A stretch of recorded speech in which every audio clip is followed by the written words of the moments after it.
وقال تعالى ومن أحسن قولا ممن دعا إلى الله وعمل صالحا وقال إنني من المسلمين ولا تستوي الحسنة ولا السيئة ادفع بالتي هي أحسن فإذا الذي بينك وبينه عداوة كأنه ولي حميم وما يلقاها إلا الذين صبروا وما يلقاها إلا ذو حظ عظيم وإما ينزغنك من الشيطان نزغ فاستعذ بالله إنه هو السميع العليم.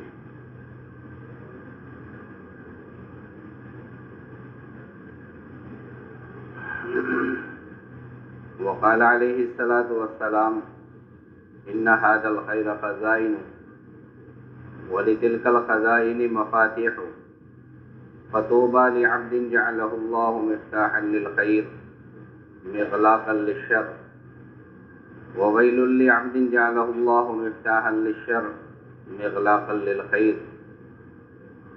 وقال عليه الصلاة والسلام من علف المسجد ألفه الله أو كما قال عليه الصلاة والسلام.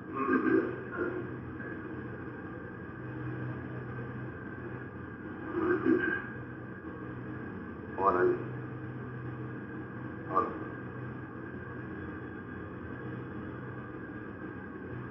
ہم بار بار کہتے ہیں یہ اپنے بیان میں کہ بھئی جو آگے بڑھتا ہے اللہ اسے آگے بڑھا، اس لیے کہ آگے بڑھنا طلب کی دلیل ہے.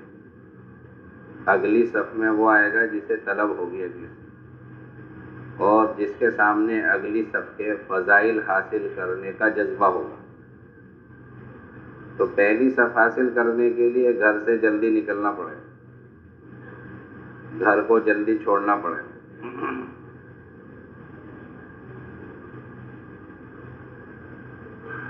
تو اس لیے کہتے ہیں کہ آگے بڑھنے والے کو اللہ تعالیٰ آگے بڑھا، کیونکہ آگے بڑھنا طلب کی دلیل.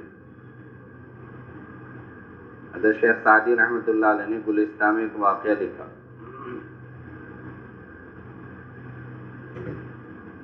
واقعہ یہ لکھا، اس طرف آ جائیں، ادھر کم ہے ادھر وزن زیادہ ہو رہا ہے، ادھر وزن کم ہے.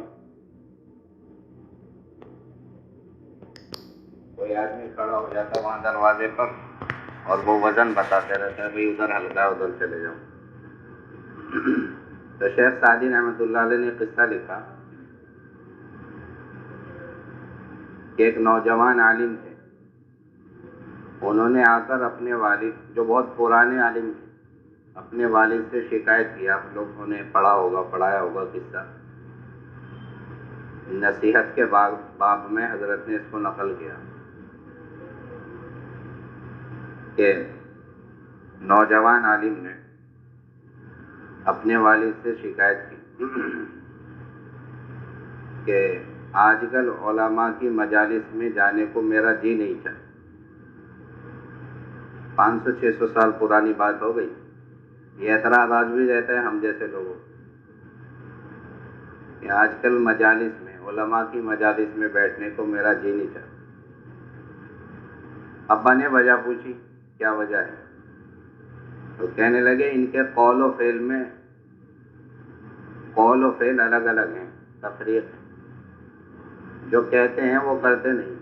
آج بھی ہے، ہم جیسے لوگ روٹ کر بیٹھ جاتے ہیں کہ لوگ کہتے کچھ اور ہیں کرتے کچھ اور ہیں. تو ان کے ابا نے یہ کہا کہ بیٹا، علماء کی مجالس عقیدت کی دکانیں ہیں، جیسی عقیدت لے کر بیٹھو گے ویسا نفع ہو، جیسی عقیدت لے کر بیٹھو گے ویسا نفع ہوگا. اگلی بات جو کہی وہ بہت اہم ہے. اگلی بات انہوں نے یہ کہی کہ بیٹا، معصوم علماء کی تلاش تجھ کو علم سے محروم کر دے گی. معصوم تو کوئی ہے ہی نہیں انبیاء علیہ السلام کے علاوہ. تو یہ دین کی مجالس جتنی ہیں وہ سب عقیدت کی مجالس. جتنی عقیدت آدمی لے کر آئے گا تو ہر ایک سے ہر ایک کو نفع ہو جائے گا، ہر ایک سے نفع ہو جائے گا۔ ایک مرتبہ ہم اپنی مسجد اپنے شہر کے مرکز میں کھڑے ہوئے تھے، ایک نیا ساتھی نیا تبلیغ میں لگا ہوا اور وہ کچھ بڑبڑا رہا تھا، تو ہم بھی وہیں کھڑے ہوئے تھے، تو ہم نے کہا کیا ہو گیا بھائی، کچھ ناراضگی سی محسوس ہو رہی ہے؟ کہنے لگے جی آج کل ہم عمل جو کرتے ہیں وہ مشہور ہونے کے لیے کرتے ہیں، مقبول ہونے کے لیے نہیں کرتے۔ یہ تو بڑی گہری بات کہہ رہے ہیں، اگر اس کے لباس پر جاؤ، اس کی وضاحت پر جاؤ تو کچھ بھی نہیں ہے، اور بات واقعی تصوف کی کہہ رہے ہیں۔ عمل تو اللہ ہی کے لیے کرنا چاہیے،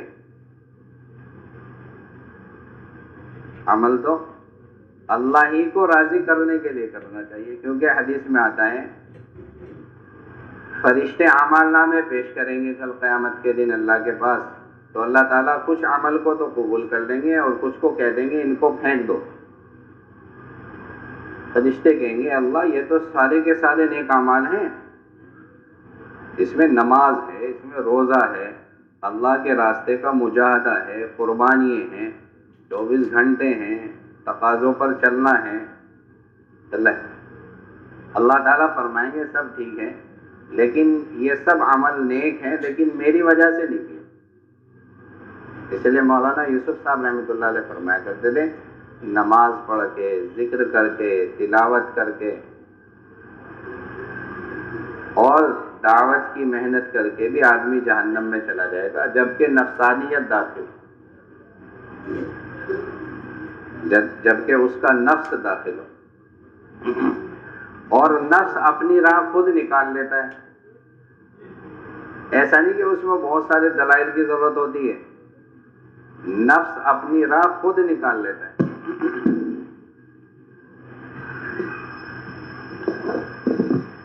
اما شمار کا تو کیا شمار ہے، انبیاء علیہ الصلوۃ والسلام کو اس کی تاکید کی گئی کہ نفس سے بچے رہنا، نفس سے بچے رہنا، ورنہ تو راستے سے بہک جاؤ گے۔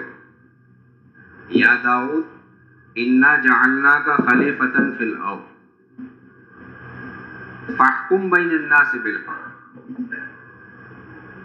اے داؤد ہم نے آپ کو روئے زمین کا خلیفہ اور بادشاہ بنایا ہے، فیصلے انصاف کے ساتھ کرنا۔ فاحکم بین الناس بالحق، لوگوں کے درمیان جو فیصلے کرو وہ انصاف کے ساتھ کرو،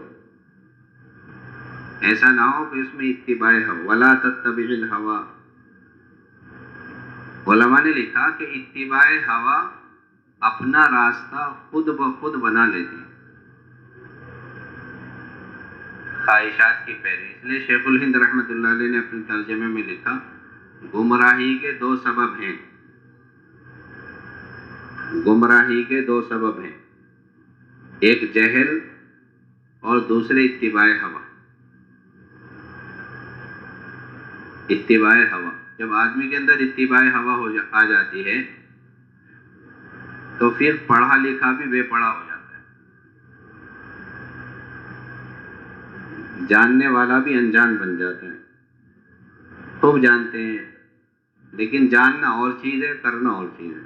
اس لیے حضرت مولانا یوسف صاحب رحمۃ اللہ علیہ فرمایا کرتے تھے کہ علم پڑھنے کا نام اسلام نہیں ہے، بلکہ یہ زندگیوں میں اتر جائے اس کا نام اسلام ہے۔ حضرت فرمایا کرتے تھے تعمیرات بنا دینا، الماری خرید لینا، اس میں بڑی بڑی کتابیں خرید کر رکھ دینے کا نام علم نہیں ہے، علم نہیں ہے،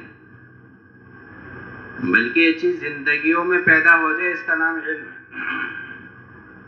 اس کے لیے ان چیزوں کی ضرورت نہیں ہے۔ ہمارے اکابرین میں سے بھی بہت سارے ایسے لوگ ہیں جنہیں ان چیزوں کی ضرورت نہ پڑی۔ شاہ رشید احمد صاحب گنگوئی رحمۃ اللہ علیہ ایک زمانے تک درخت کے نیچے بیٹھ کر حدیث کا درس دیتے رہے، ایک زمانے تک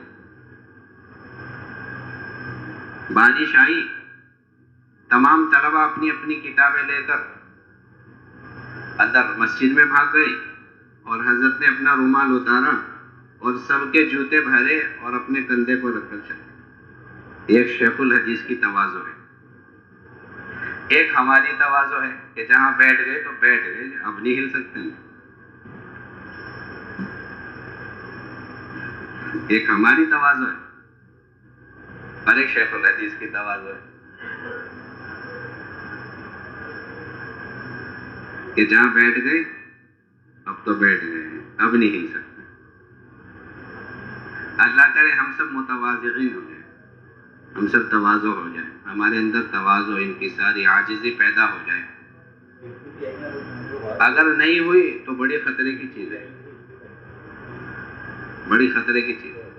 اگر ہمارے اندر تواضع نہیں ہے، چھوٹاپن نہیں ہے، تو پھر بڑے خطرے میں ہیں۔ لا يدخل الجنت من کان فی قلبہ مثقال ذرۃ من کبر، کہ رائی کے دانے کے برابر بھی اگر تکبر ہوا، ہم سب اسی میں ہیں۔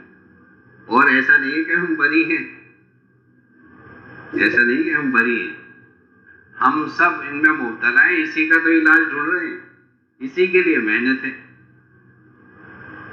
اسی کے لیے میں سید سلیمان ندوی رحمت اللہ علیہ عرب گئے، اور وہاں ایک مولوی صاحب سے ملے جو نوجوان تھے، تو ان سے پوچھا حال احوال یہ کہ آپ کیسے ہو؟ تو کہنے لگے جی مجھے یہاں کا ذمہ دار بنایا، اور ذمہ دار بنا کر اسی علاقے کا مجھے یہاں بھیجا ہے۔ تو حضرت نے فرمایا کہ جب تک میں یہاں رہوں گا میرے اوقات سب تمہارے حوالے ہیں، اب اگر کہیں جاتے تو امیر صاحب سے پوچھ کر جاتے۔ کوئی آتا کہ حضرت آپ کی دعوت ہے میرے یہاں، کہ بھئی امیر صاحب سے پوچھو، اگر وہ کہیں گے تو میں چلا جاؤں۔ حضرت نے ایک مرتبہ اطاعت کا قصہ سنایا کہ اطاعت کسے کہتے ہیں۔ حضرت مفتی زین العابدین صاحب علیہ رحمہ حضرت کی خدمت میں آئے اور عرض کیا کہ حضرت لڑکا پیدا ہوا ہے، نام بتلا دیجیے۔ تو حضرت مولانا یوسف صاحب رحمۃ اللہ علیہ نے فرمایا یوسف رکھو، یوسف نام رکھ دیا۔ 2 سال بعد پھر آئے، کہا حضرت لڑکا پیدا ہوا ہے، نام بتلا دیجیے۔ حضرت نے فرمایا یوسف رکھو۔ 1-1.5 سال کے بعد پھر وہی قصہ ہوا، تیسرے میں بھی حضرت نے فرمایا یوسف رکھو۔ نہ تو حضرت نے ہی پوچھا پچھلے بچوں کا کیا نام ہے، اور نہ انہوں نے یہ پسند کیا کہ میں بتا دوں حضرت پہلے بھی آپ نے یوسف رکھا ہے۔ 6 لڑکوں کا نام اسی طرح یوسف رکھا۔ حضرت پوچھتے نہیں تھے، یہ بتاتے نہیں، اور جو بتا دیا اس کے خلاف کرنے کی ہمت نہیں ہے۔ اسلام میں یہی مزاج مقصود ہے۔ اسلام ہماری زندگیوں میں جب آئے گا جب اس مزاج کے ساتھ ہم چلیں گے، اور اسلام دوسروں کی زندگیوں میں بھی جب آئے گا جب اسی مزاج کے ساتھ ہم چلیں گے۔ اس کے لیے مجاہدہ ہے۔ حضرت مولانا یوسف صاحب رحمۃ اللہ علیہ فرمایا کرتے تھے کہ اللہ نے انسان کے اندر ایک صفت رکھی ہے مجاہدہ، اور مجاہدے سے مکاشفہ ہوتا ہے۔ ایک عادت ہے مجاہدہ، قربانی۔ فرمایا کرتے تھے کہ مجاہدے سے مکاشفہ ہوتا ہے۔ انسان جس چیز پر محنت کرتا ہے، جس چیز پر مجاہدہ کرتا ہے، وہ چیز اس پر کھلتی ہے۔ تاجر تجارت پر محنت کرے گا تو اس پر تجارت کھلے گی، اس پر کاشتکاری نہیں کھلے گی۔ کاشتکار کھیتی پر محنت کرے گا تو اس پر کھیتی کھلے گی، تجارت نہیں کھلے گی۔ اسی طرح ڈاکٹر اگر ڈاکٹری پر محنت کرے گا تو اس پر ڈاکٹری کھلے گی، اس پر تجارت اور کاشتکاری نہیں کھلے گی۔ اور نیز اگر دانت والا دانت پر محنت کرے گا تو دانت کی بیماریاں کھلیں گی، آنت والا آنت پر محنت کرے گا تو آنت کی بیماریاں کھلیں گی، دانت کی نہیں کھلیں گی۔ لہذا آنت والا دانت کا علاج نہیں کرتا اور دانت والا آنت کا علاج نہیں کرتا۔ جو جس لائن پر محنت کر رہا ہے وہی، لیکن اس لائن کے طریقے پر محنت کرنی پڑے گی۔ ایسا نہیں کہ آدمی ڈاکٹری پڑھنا چاہے اور ہل بیل لے کر چل دے کہ بھئی کہاں جا رہے ہو؟ کہ ڈاکٹری سیکھنے جا رہا ہوں۔ تو بتائیں گے نا لوگ عقل مند اسے کہ بھئی ڈاکٹری میں بیل اور ہل کا کیا کام؟ کہ بھئی کہاں جا رہے ہو؟ کہ بوری پنی لے کے جا رہا ہوں۔ یہ تو تجارت میں کام آتی ہے کہ ڈاکٹری پر ڈاکٹری کی لائن سے محنت کرنی پڑے گی، اور تجارت پر تجارت کی لائن سے محنت کرنی پڑے گی۔ جب تجارت اس کے سمجھ میں آئے گی۔ اگر آدمی تجارت کرنے کے لیے کھیتوں میں جنگلوں میں چلا جائے تو کیا تجارت سمجھ میں آئے گی؟ اور کوئی آدمی اگر تجارت کرنا چاہے اور بازاروں میں گھومتا رہے روڈ پر تو اس پر کھیتی کھل جائے گی؟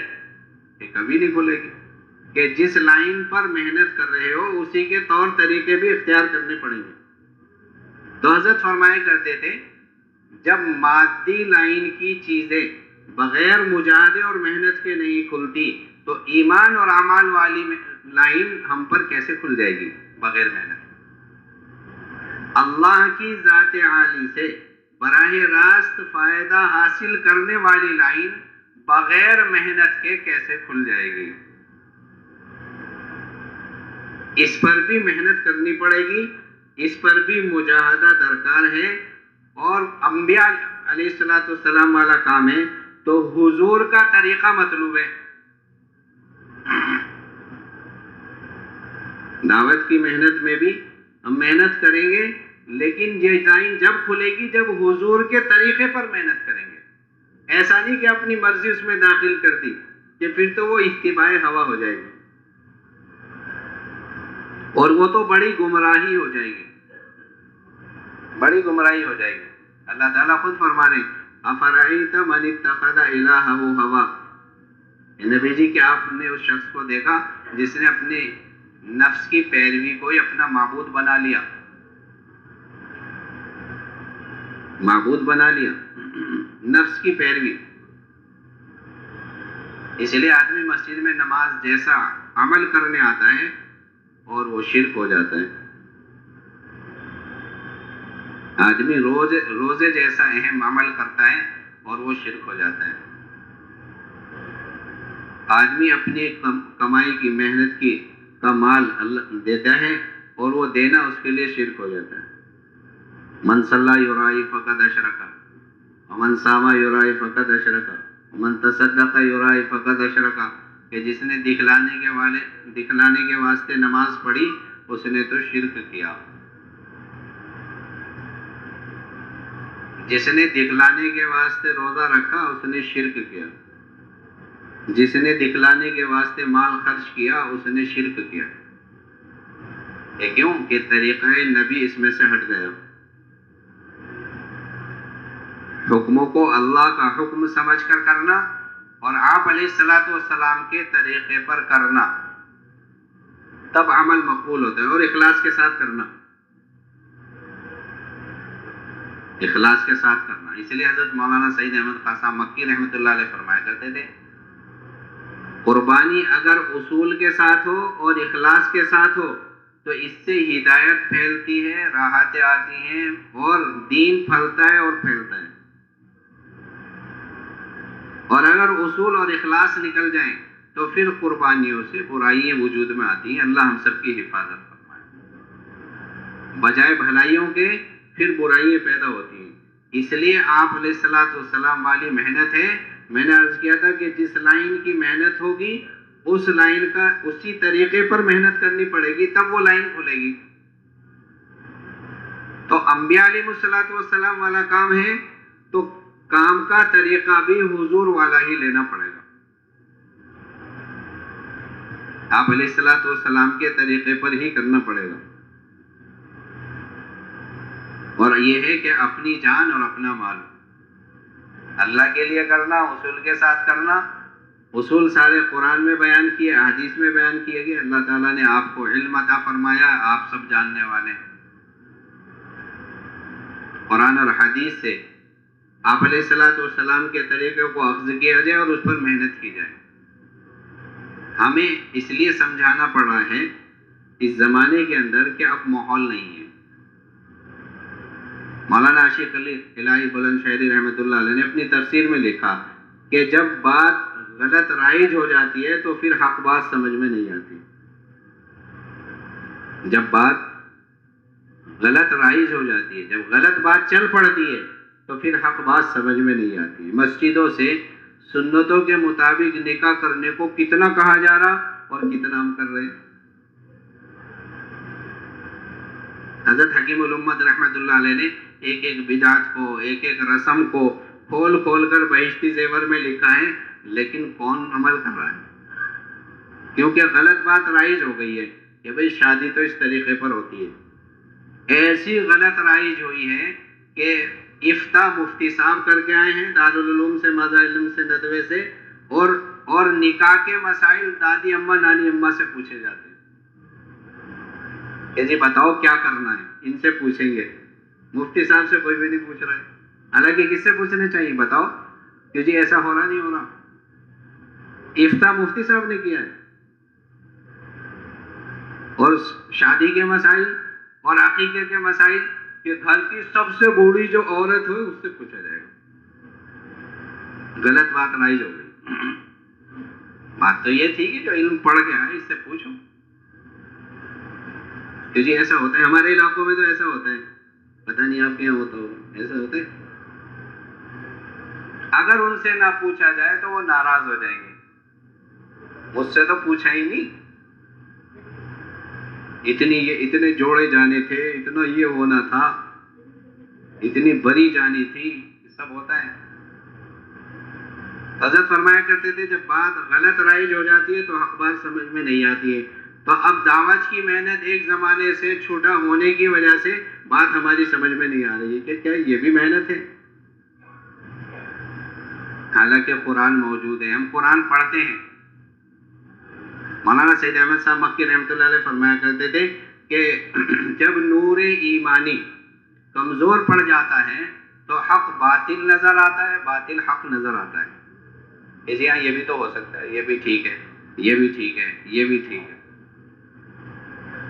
حق باطل نظر آئے گا اور باطل حق نظر آئے گا. حالانکہ آپ علیہ الصلوۃ والسلام نے تو سب کو اٹھایا تھا. حضرت ابو بکر صدیق رضی اللہ تعالیٰ عنہ، اما عائشہ صدیقہ رضی اللہ تعالیٰ عنہ فرماتی ہیں آپ کا زمانہ جاہلیت سے دوستانہ تھا. آپ حضور سے ملنے کے لیے گئے اور ملتے ایک سوال کیا. حالانکہ آپ رضی اللہ تعالیٰ عنہ کا سوال اعتراضانہ نہیں تھا، بلکہ آپ طالب بن کے گئے تو پوچھیں اے محمد، اے ابو القاسم، کیا بات ہے آپ اپنی قوم کی مجلسوں میں نظر نہیں آ رہے؟ اور لوگ یوں کہہ رہے ہیں کہ آپ ہمارے باپ داداؤں کو برا بھلا کہہ رہے ہیں اور ہمارے معبودوں کو آپ عیب لگاتے ہیں. تو آپ علیہ الصلوۃ والسلام نے اس سوال کا بھی جواب نہیں دیا. اعتراض کا جواب تو بہت دور کی بات ہے. اعتراض کا جواب تو بہت، اس لیے کہتے ہیں کہ بھائی اپنے کام میں لگے رہو. ہمارے ایک بزرگ فرمایا کرتے تھے ہمارا کام تو ایسا ہے جیسے مؤذن کی اذان کہ کانوں میں انگلی دے دی ہے، کسی کی نہیں سننی، اپنی اپنی کہنی ہے، اپنی اپنی کہنی ہے. تو آپ علیہ الصلوۃ والسلام نے کچھ جواب نہیں دیا سوال کا، بلکہ یہ فرمایا انی رسول اللہ ادعوک الی اللہ. اے ابو بکر میں اللہ کا رسول ہوں، تمہیں اللہ کی طرف بلاتا ہوں. جیسے ہی یہ جملہ ختم ہوا ویسے ہی حضرت ابو بکر رضی اللہ تعالیٰ عنہ مسلمان ہو گئے. اور جیسے آپ مسلمان ہوئے آپ اپنے گھر تشریف لے گئے اور فرمایا کہ مکے کے دونوں پہاڑوں کے درمیان آپ سے زیادہ کوئی خوش نہیں تھا. اتنے خوش تھے آپ حضرت ابو بکر کے مسلمان ہونے سے کہ آپ سے زیادہ اس دن کوئی خوش نہیں تھا. اور پھر حضرت ابو بکر رضی اللہ تعالیٰ عنہ نے کیا کیا؟ بولا جی کیا کیا؟ فوراً کام میں لگ گئے. پہلے دن 5 آدمیوں کی تشکیل کی اور دوسرے دن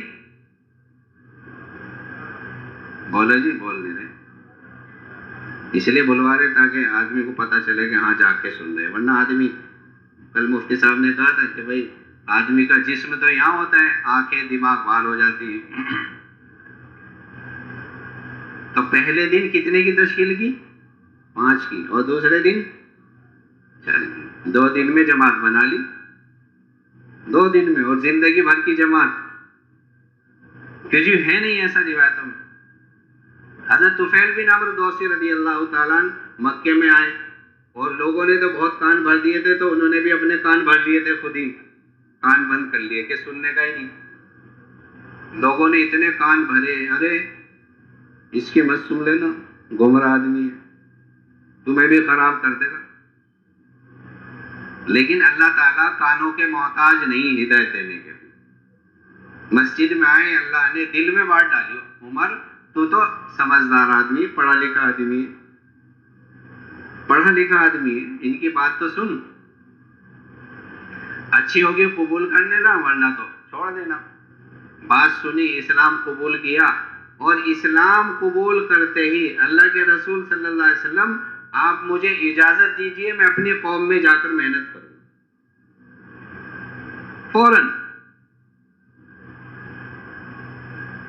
صحابہ نے اجازت لی۔ ایسا نہیں کہ ابھی بخاری پڑھوں گا، پھر افتاح کروں گا، پھر ادب کروں گا، اور پھر سال لگاؤں گا، اس کے بعد آ کے محنت کروں گا، کہ نہیں، پہلے دن سے صحابہ کی محنت سمجھ میں آ جایا کرتی، پہلے دن سے، پہلے دن سے صحابہ کے سمجھ میں آ رہی ہے بات۔ انبیاء علیہ السلام کے قصے اور واقعات شان، کہ آپ کو کتنی تکلیفیں پہنچائی جاتی دعوت کی مبارک۔ جو آپ کو صادق کہتے تھے، جو آپ کو امین کہتے تھے، جب آپ نے ان کو کہا قولوا لا الہ الا اللہ تفلحوا، وہی آپ کو کاذب کہنے لگے، وہی آپ کو ساحر کہنے لگے، وہی آپ کو جادوگر کہنے لگے، وہی آپ کو بیمار کہنے لگے، پتہ نہیں کیا کیا کہا جانے لگا۔ لیکن آپ علیہ الصلوۃ والسلام پھر رہے ہیں، لوگوں کو دعوت دے رہے ہیں، لوگوں کی کڑوی کسیلی سن رہے ہیں، لیکن دعوت دے رہے ہیں، گشت کر رہے ہیں۔ تو جو کام، جو گشت انبیاء علیہ السلام کی شان ہو، وہ اہل علم اور مشائخ کی ذلت کا سبب کیسے ہو سکتا ہے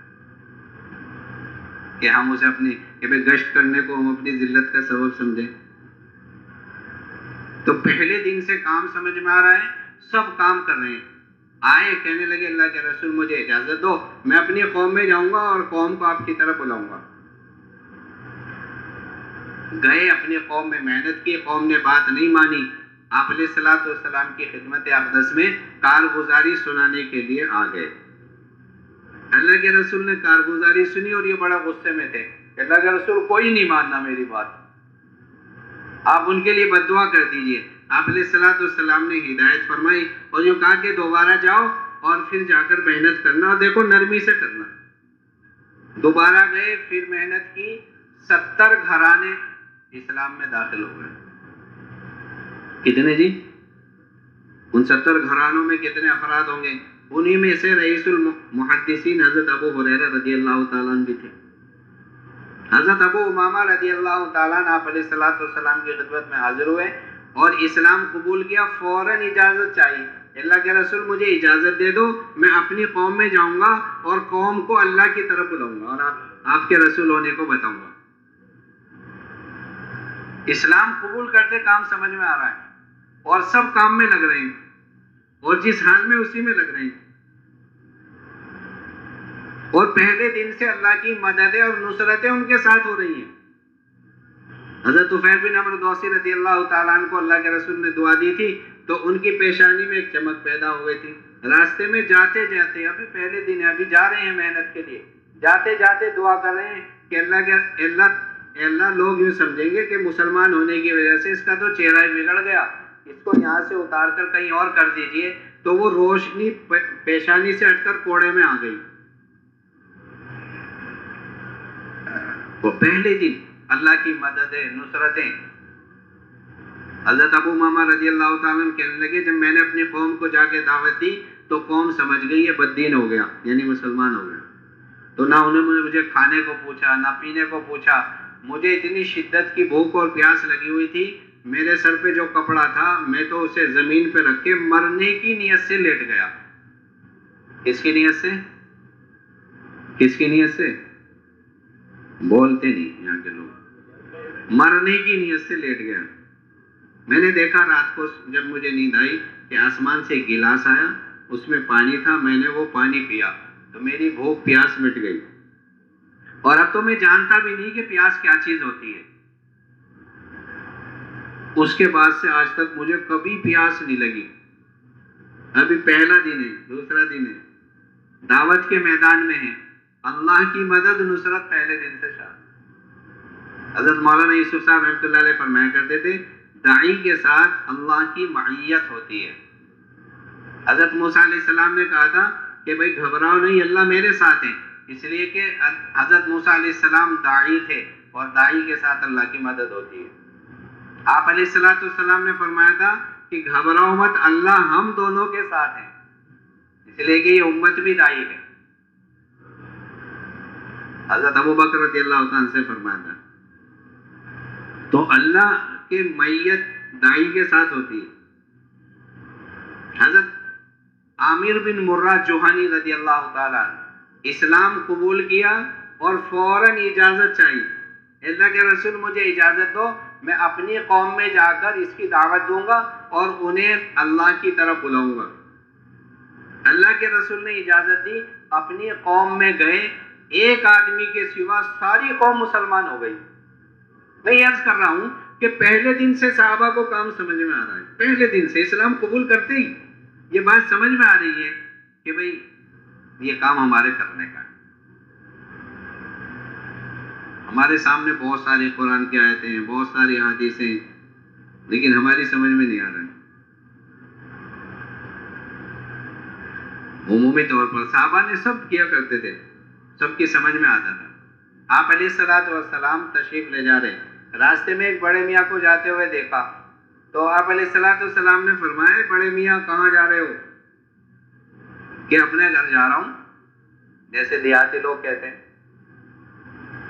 اپنے گھر جا رہا ہوں، کہ آپ کوئی بھلی بات لیتے جاؤ، کہ کیا ہے وہ بھلی بات؟ آپ علیہ السلام نے ان کو کلمہ شہادت سنایا کہ یہ ہے بڑی بات، کلمہ توحید سنایا، لا الہ الا اللہ محمد، اس کی گواہی دو کہ اللہ کے سوا کوئی معبود نہیں ہے اور میں اللہ کا رسول ہوں۔ کہنے لگے آپ کی اس بات پر کون گواہ ہے؟ کوئی گواہ لائیے۔ آپ علیہ السلام نے فرمایا یہ درخت گواہ ہے۔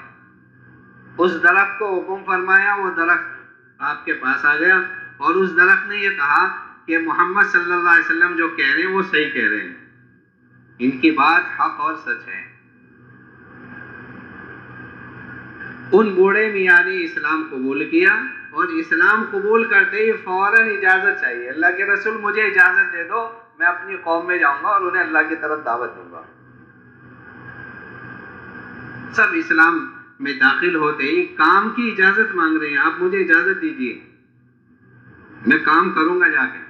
اور اللہ کے رسول میں یہ بات آپ سے کہہ رہا ہوں کہ میں اپنی قوم میں جا کے محنت کروں گا، اگر وہ مان گئے تو ٹھیک ہے، ورنہ تو میں یہیں آ جاؤں گا، بستر لے کے مرکز میں پڑ جاؤں گا، میں یہیں آ جاؤں گا، مرکز میں یہیں رہوں گا آپ کے پاس۔ تو سب کی سمجھ میں کام آ رہا تھا، سب کر رہے تھے، سب کی سمجھ میں کام آ رہا ہے، اور سب محنت میں لگے ہوئے ہیں، سب دعوت دے رہے ہیں، سب دعوت دے رہے ہیں۔ اس لیے میرے عزیز و بزرگوں، جتنی ہم دعوت دیں گے اتنے اس کے فائدے ہم پر کھلیں گے، ہمارے اپنی ذات پر کھلیں گے، لیکن شرط یہی ہے کہ اللہ کے دین کی محنت آپ علیہ السلام کے طریقے پر ہو۔ ہمارا یہ نہیں کہ بھئی اس میں یہ بھی کر لو، اس میں یہ بھی کر لو، اس میں یہ بھی کر لو، کہ نہیں، اس میں تو پھر نفسانیت داخل ہو جائے گی، اس میں تو آدمی کی نفسانیت داخل ہو جائے گی۔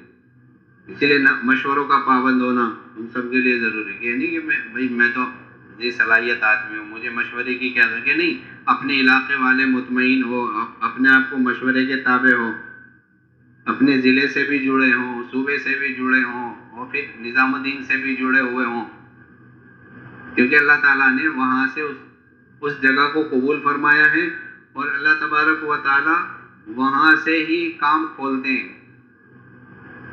کیا کام ہوگا؟ اللہ تعالیٰ جن کے دلوں میں عظمت ہے، اللہ تعالیٰ ہم سب کے بھی دلوں میں عظمت پیدا فرما دے. حضرت مفتی زین العابدین صاحب رحمۃ اللہ علیہ مرکز نظام الدین میں تھے، تو ایک آدمی کہنے لگا حضرت میری طبیعت بہت زیادہ خراب ہے، بخار ہو رہا ہے اور مجھے اجازت دے دو، میں گھر جا رہا ہوں. حضرت نے فرمایا دیکھو بیمار پر اللہ کی رحمتیں نازل ہوتی ہیں، بیمار پر اللہ کی رحمتیں نازل ہوتی ہیں. تو گھر جائے گا تو وہ رحمتیں صرف تیرے گھر پر نازل ہوں گی، اور اگر تو یہیں نظام الدین میں بیمار رہے گا تو یہاں سے سارے عالم میں جائیں گے. اس لیے تو یہیں رہے. تو بیمار ہوگا، اللہ نے اس جگہ کو سارے عالم کے لیے منتخب کیا ہے. یہاں اگر تو بیمار ہوا تو یہاں جو اللہ کی رحمتیں نازل ہوں گی یہاں سے ساری دنیا میں تقسیم ہوں گی. تو اس لیے صحابہ اکرام رضوان اللہ تعالیٰ علیہ مجمعین اسلام قبول کرتے تھے اور فوراً محنت میں لگ جایا کرتے تھے، اور جس حال میں ہوتے تھے اسی حال میں محنت کرتے تھے. اس لیے ہم سب بھی نیت کریں کہ انشاءاللہ ہم سب محنت کریں گے. کون کون کرے گا؟ سب کریں گے. مطلب اپنی ذات کے اعتبار سے زیادہ قربانی دیں اور اس کو تھوڑا سمجھیں. کیا سمجھیں؟ زیادہ سے زیادہ قربانی دینی ہے اور تھوڑے سے تھوڑا سمجھنا ہے. تھوڑے سے حضرت معلیہ صاحب رحمۃ اللہ علیہ تو عمل سے قائل کیا کرتے تھے آدمی. ایک جماعت میواتیوں کی حضرت مفتی کفایت اللہ صاحب علیہ رحمہ کی خدمت میں بھیجی کہ بھئی مفتی صاحب کے پاس جاؤ. حضرت مفتی صاحب کچھ کام مدرسے کے کام میں مشغول تھے، تو میوات کے لوگ جا کے کہنے لگے کہ حضرت ہم تو کلمہ سیکھنے آئے. حضرت نے اتنی زور سے ڈانٹا تم نے مجھے پاگل سمجھ رکھا ہے اور میں فالتو بیٹھا ہوں یہاں پر، تم دیکھ رہے نہیں کتنی بڑی ذمہ داری میرے اوپر ہے. بہت تیز ڈانٹا تو وہ بیچارے ڈر کے مارے پیچھے چلے گئے. جب یہ جماعت نظام الدین پہنچی تو ادھر حضرت معلیہ صاحب رحمۃ اللہ علیہ انتظار میں تھے. واہ جی واہ، آ جاؤ بھائی آ جاؤ، آ جاؤ بھائی آ جاؤ، ماشاء اللہ ماشاء اللہ.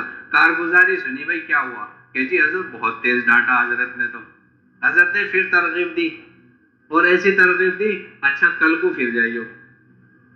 اب میواتی تھے، حضرت کے لیے جان دینے کو تیار تھے، آج بھی تیار ہیں، آج بھی تیار ہے. مولانا منظور نعمانی رحمۃ اللہ علیہ نے ایک جگہ بیان کیا اور تشکیل کی، کوئی نام ہی نہیں آیا. پھر حضرت معلیہ صاحب رحمۃ اللہ علیہ نے بیان کیا تو سارے مجمع نے نام لکھا دیا. تو حضرت نے فرمایا کہ حضرت یہ تو بات پکی ہے کہ میرا بیان آپ کے بیان سے اچھا تھا، لیکن میرے بیان پہ کسی نے نام نہیں لکھایا اور آپ کے نام پہ سب نے. حضرت نے فرمایا انہی سے پوچھ لو، انہی سے پوچھ لو. تو حضرت مولانا منظور نعمانی نے مجمع سے پوچھا تو مجمع نے یہ کہا کہ جی بیان تو نہ آپ کا سمجھ میں آیا نہ حضرت کا سمجھ میں آیا، لیکن ہمیں اتنا محسوس ہوا کہ اگر ہم نے چلا نہ دیا تو حضرت جان دے دیں گے. یہ سوز حضرت مفتی صاحب فرما رہے تھے تمہیں سوز کے ساتھ کام کرتے تھے، ساز کے ساتھ نہیں، سوز تھے اندر سے. تو حضرت تو میواتی کہہ رہے جی سچی بات تو یہ ہے نہ تو بیان سمجھ میں آیا آپ کا اور نہ بیان سمجھ میں آیا حضرت کا. ہاں اتنا سمجھ میں آیا کہ اگر ہم نے چلا نہ دیا تو حضرت جان دے دیں گے. تو میواتی جان دیا کرتے تھے. تو معلیہ صاحب رحمۃ اللہ علیہ نے اگلے دن پھر بھیجا کہ بھائی اگلے دن پھر جانا. اگلے دن گئے تو اس سے زیادہ زور سے ڈانٹا مفتی صاحب نے. حضرت کے پاس پھر جماعت گئی، آ جاؤ بھائی آ جاؤ بھائی آ جاؤ بھائی، ماشاء اللہ ماشاء اللہ. حضرت نے پھر ان کے ترغیب دی، سمجھایا، کارگزاری سنی کہ جی آج تو اور زور سے ڈانٹا ہے. پھر کہا ترغیب دے کے کہ اگلے دن پھر جانا. تیسرے دن جب گئے تو دیکھا مفتی صاحب دروازے پر ٹہل رہے ہیں. تو جماعت ڈر گئی کہ آج تو داخلہ بھی نصیب نہ ہو شاید، لیکن چلتے رہے. جب قریب پہنچے تو حضرت مفتی صاحب نے استقبال کیا، آ جاؤ بھائی آ جاؤ، ماشاء اللہ آ جاؤ. میں تو کلمہ سکھانے کو اسلام ہی نہیں سمجھ رہا تھا، میں تو کلمہ سکھانے کو دین ہی نہیں سمجھ رہا تھا۔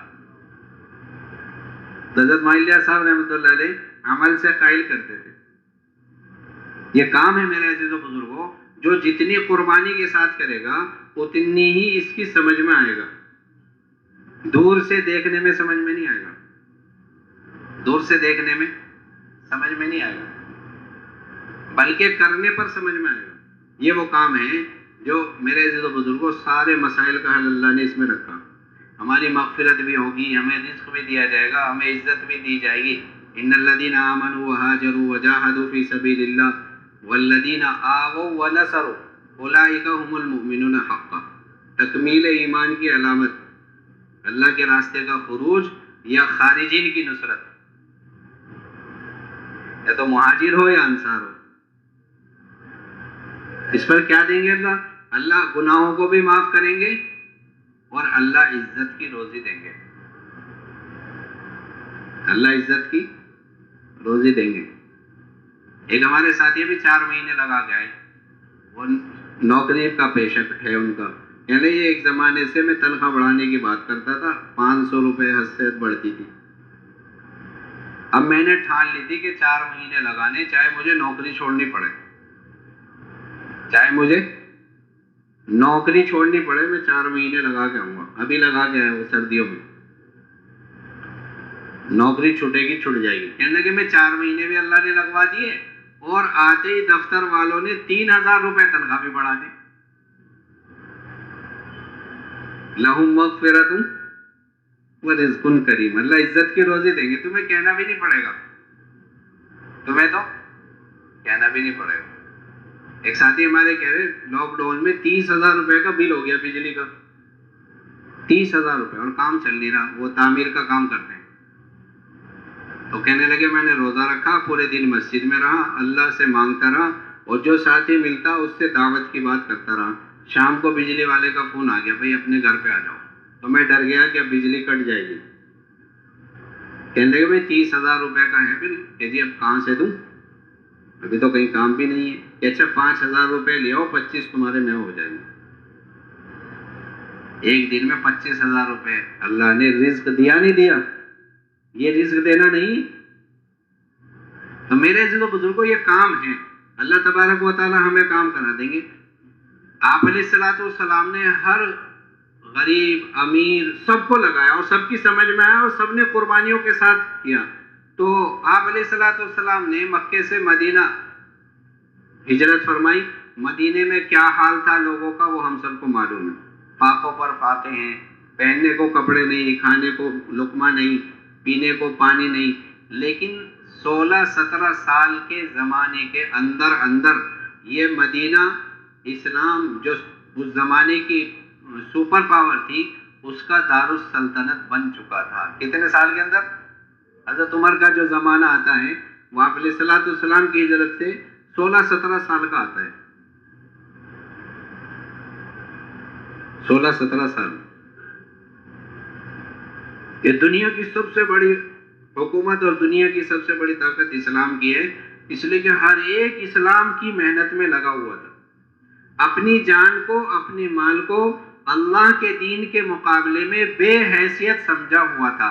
حضرت معلیہ صاحب رحمۃ اللہ علیہ فرمایا کرتے تھے آج اسلام کے پھیلنے کو ہمارے جان مال کے دین سے زیادہ قیمتی سمجھنے نے روک رکھا ہے۔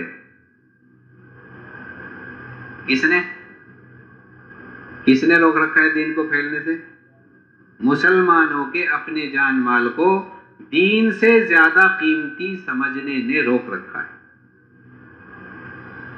صحابہ اپنے جان مال کو دین کے مقابلے میں بے حیثیت سمجھتے تھے۔ اللہ کے رسول ہمارا جان مال آپ کے اور اللہ کے لیے لگے، یہ ہمیں اس سے زیادہ اچھا محسوس ہوتا ہے اور زیادہ اچھا لگتا ہے کہ یہ ہماری جانوں پر خرچ ہو۔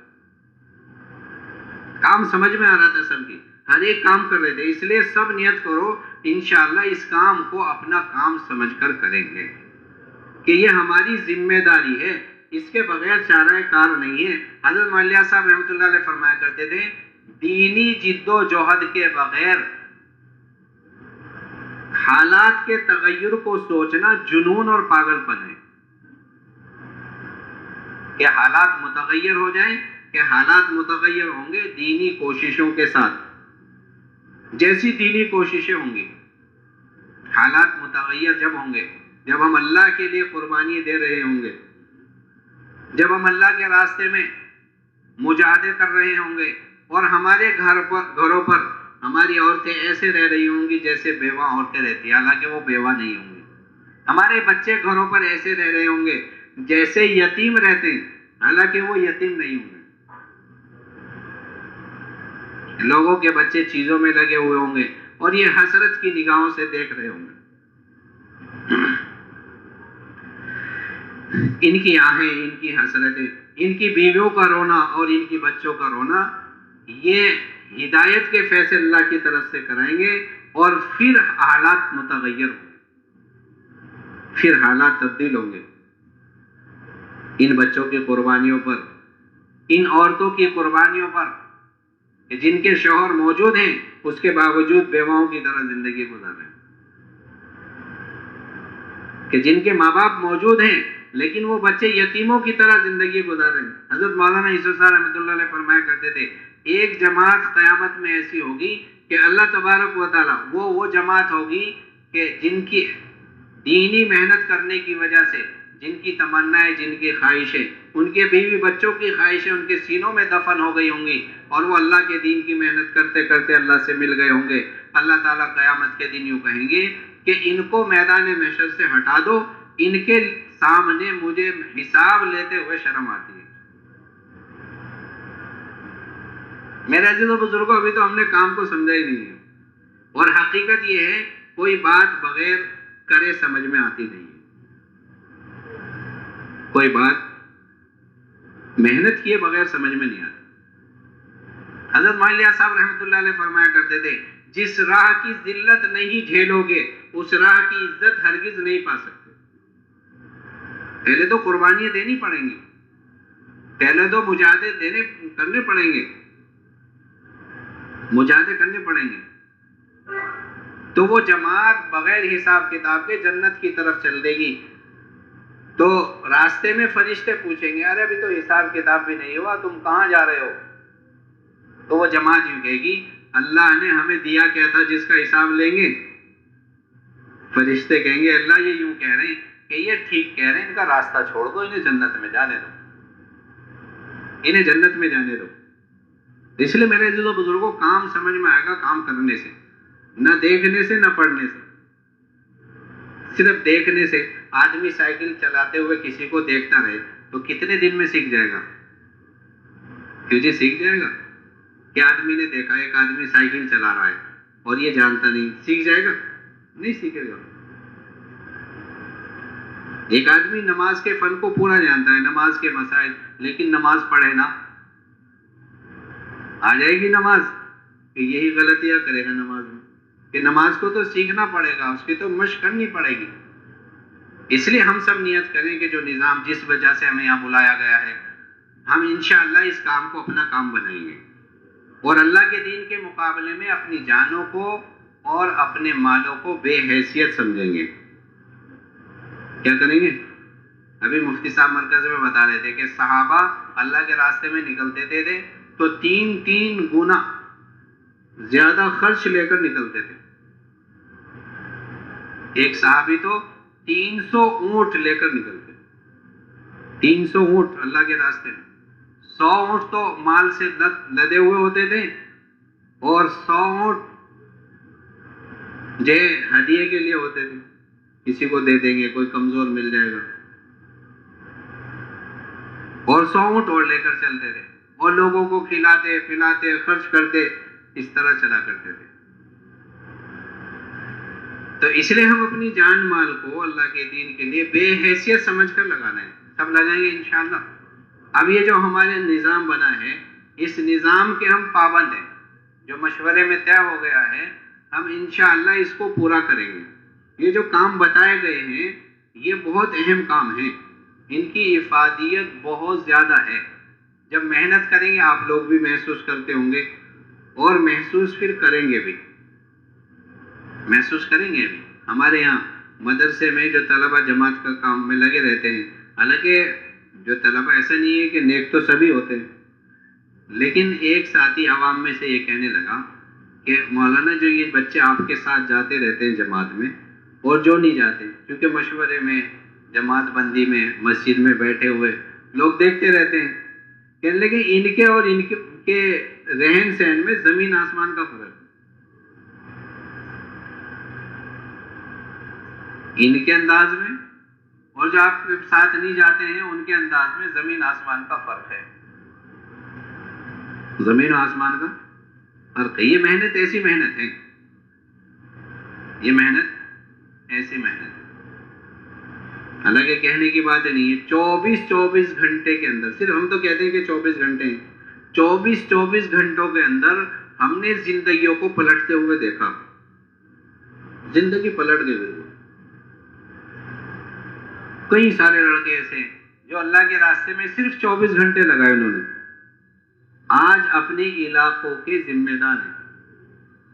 24 گھنٹے سے پہلے بے راہ روی کی زندگی تھی، بس اتنا سمجھ لو، زیادہ کھول کے بیان کرنے کی ضرورت نہیں ہے۔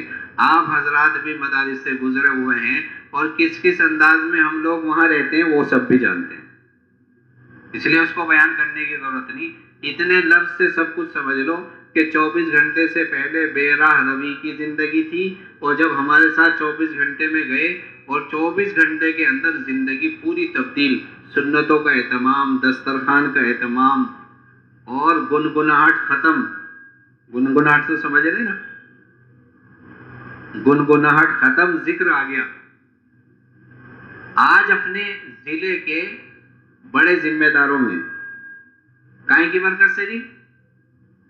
24 گھنٹے کے خروج کی برکت سے، 24 گھنٹے کے خروج کی برکت۔ ایک ساتھی کی ہم نے تشکیل کی ہمارے سسمائی چھٹیوں میں، تو 3 دن کی ہم نے ان کی تشکیل کی، تو ایک جماعت نکلی اللہ کے راستے میں گئی۔ 3 دن کے بعد آ کے ایک طالب علم نے یوں کہا کہ جی میری تو اکثر نمازیں فوت ہی ہو جائے کرتی ہیں، اور میرا تو کبھی کبھی مدرسے میں رہتے ہوئے جمعہ بھی فوت ہو جاتا۔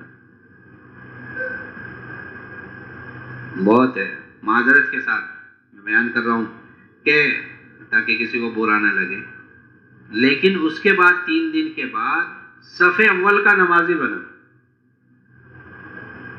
اور جب نماز پابندی سے پڑھنے لگا، قرات اچھی تھی، تو پھر اس مدرسے میں 4 سال رہے، تو 4 سال پھر امامت کری اس مسجد۔ یہ چھوٹا چھوٹا فروض ایسا نہیں ہے، تو بہت اہم فروض ہے۔ بہت سارے لڑکے ایسے ہوتے ہیں جو پڑھائی کا ارادہ بالکل ختم کر چکے ہوتے ہیں، لیکن 24 گھنٹے کی برکت سے پھر شروع کر دیتے ہیں اور پھر مضبوط ہو جاتے ہیں۔ کتنے لوگوں کو ہم نے دیکھا، کتنے ساتھی ہمارے مدرسے میں ایک مدرس ہیں، وہ کہہ رہے جی میں تو، حالانکہ وہ قاری ہیں، کہ میں نے تو قرات کے بعد تجوید پڑھنے کے بعد بائک کا کام شروع کر دیا تھا، اپنی دکان کھول لی تھی، لیکن یہ تبلیغ والے آ گئے میرے پاس، انہوں نے میری چلے کی تشکیل کر لی۔ کیا کر لی؟ چلہ لگایا، بات سمجھ میں آ گئی، اب وہ مدرسے میں مدرس ہیں۔ کس کی برکت ہے جی؟ بول نہیں رہے کہ ہمیں بھی لگانا پڑے گا، پھر کہ ہمیں بھی لگانا پڑے گا۔ اس سے یہ تقویت ہے، جتنا ایمان بنے گا اتنے اعمال قوی ہو جائیں گے، جتنا نور ایمانی اندر آئے گا اتنا ہی علم گہرائی کے ساتھ حاصل ہوتا چلا جائے گا۔ تو آج وہ حفظ کی درسگاہ پڑھا رہی ہیں، ہمارے مدرسے کی کارگزاری سنا رہا ہوں، حفظ کی درسگاہ وہ پڑھا رہے ہیں، کتنے حافظ انہوں نے بنائے ہوں گے اور بنائیں گے ابھی، تو کسے ملے گا جی ثواب؟ بولو، وہ جو 2 ساتھی ان کی دکان پہ تشکیل کرنے کے لیے گئے، کسی نے بتایا تھا کہ یہ قاری صاحب ہیں اور یہ بائک کا کام کر رہے ہیں، 2 ساتھی گئے، ان کی تشکیل کی، چلہ لو۔ اسی طرح میرے عزیزو یہ مدارس کا کام ہے، مدارس کی اہمیت ہے، یہ چھوٹا چھوٹا خروج آدمی کو بہت بڑا بنا دیتا ہے، اس لیے اس کو چھوٹا نہیں سمجھنا چاہیے، اور ہماری پوری کوشش ہونے، بعض مدارس ایسے ہوتے ہیں جس میں پورے ضلع کے طلبہ ہوتے ہیں، بعض مدارس ایسے ہوتے ہیں جن میں صوبے کے طلبہ ہوتے ہیں، صوبہ نہیں جانتے؟ انہیں بتاؤ صوبے کو کیا کہتے ہیں آپ نے؟ صوبہ اسٹیٹ کہتے ہیں نا اس کو، صوبہ۔ بعض مدارس ایسے ہیں جس میں صوبے کے طلبہ ہوتے ہیں، اور بعض مدارس ایسے ہیں جس میں پورے ملک کے، جیسے دارالعلوم ہے، جیسے مظاہر ہے، جیسے ندوہ ہے، جیسے شاہی ہے، ان مدارس کے اندر پورے ملک کے طلبہ ہوتے ہیں۔ تو بچوں کو یہ سمجھائیں اور ہم بھی سمجھیں جن جن مدارس میں لگے ہوئے کہ ہمارے یہ دارالعلوم میں محنت یہ 20 25 30 کمروں پر محنت نہیں بلکہ پورے ہندوستان پر محنت ہے۔ ہماری یہ محنت اس مدرسے پر یہ 10 12 کمروں پہ نہیں ہے بلکہ پورے صوبے پر محنت ہے۔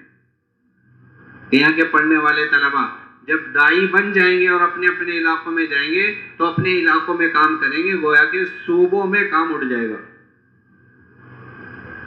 ایک مدرسے پر محنت وہ 2 4 کمروں پر نہیں بلکہ پورے ضلع پر محنت ہے۔ اور حدیث میں تو یاد ہے کہ ایک عالم ایک عالم ہوتا ہے، ایک عالم ایک عالم ہوتا ہے، ایک عالم پر محنت پورے عالم پر محنت ہے۔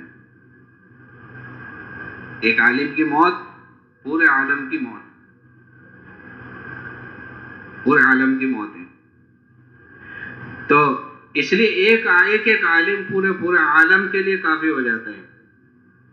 تو اس لیے ہماری طلبہ پر بہت زیادہ نگاہ گھڑی ہونی چاہیے، اس لیے کہ سرمایہ ہے امت کا، اور جتنا ایمان اور اعمال کے ساتھ علم حاصل کریں گے اس سے ہی۔ حضرت مولانا صاحب رحمۃ اللہ علیہ اپنے طلبہ سے فرمایا کرتے تھے، ایک مرتبہ کتاب پڑھانے لگے، کبھی مجھے وضو کرا دو، وہ کہنے لگے وضو بھی نور ہے اور علم بھی نور ہے، اور نور سے نور زیادہ ہوتا ہے۔ تو ایمان تو مہا نور ہے، ایمان تو مہا نور ہے۔ قاری صدیق احمد صاحب باندھوی رحمۃ اللہ علیہ نے لکھا، 2 طالب علم تھے، ایک بہت ذہین تھا اور ایک بہت کند ذہن تھا۔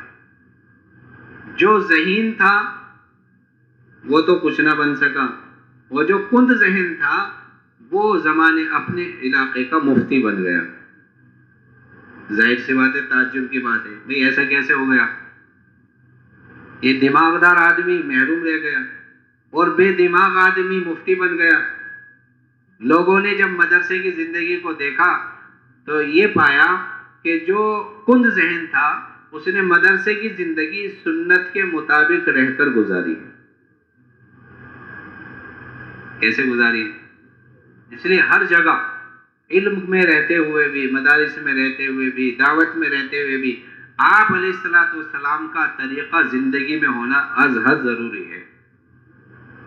ایک ایک سنت کے اندر اللہ نے وہ نور رکھا ہے جو بڑے بڑے مجاہدوں کے اندر نہیں رکھا ہے، بڑے بڑے مجاہدوں کے اندر نہیں رکھا ہے۔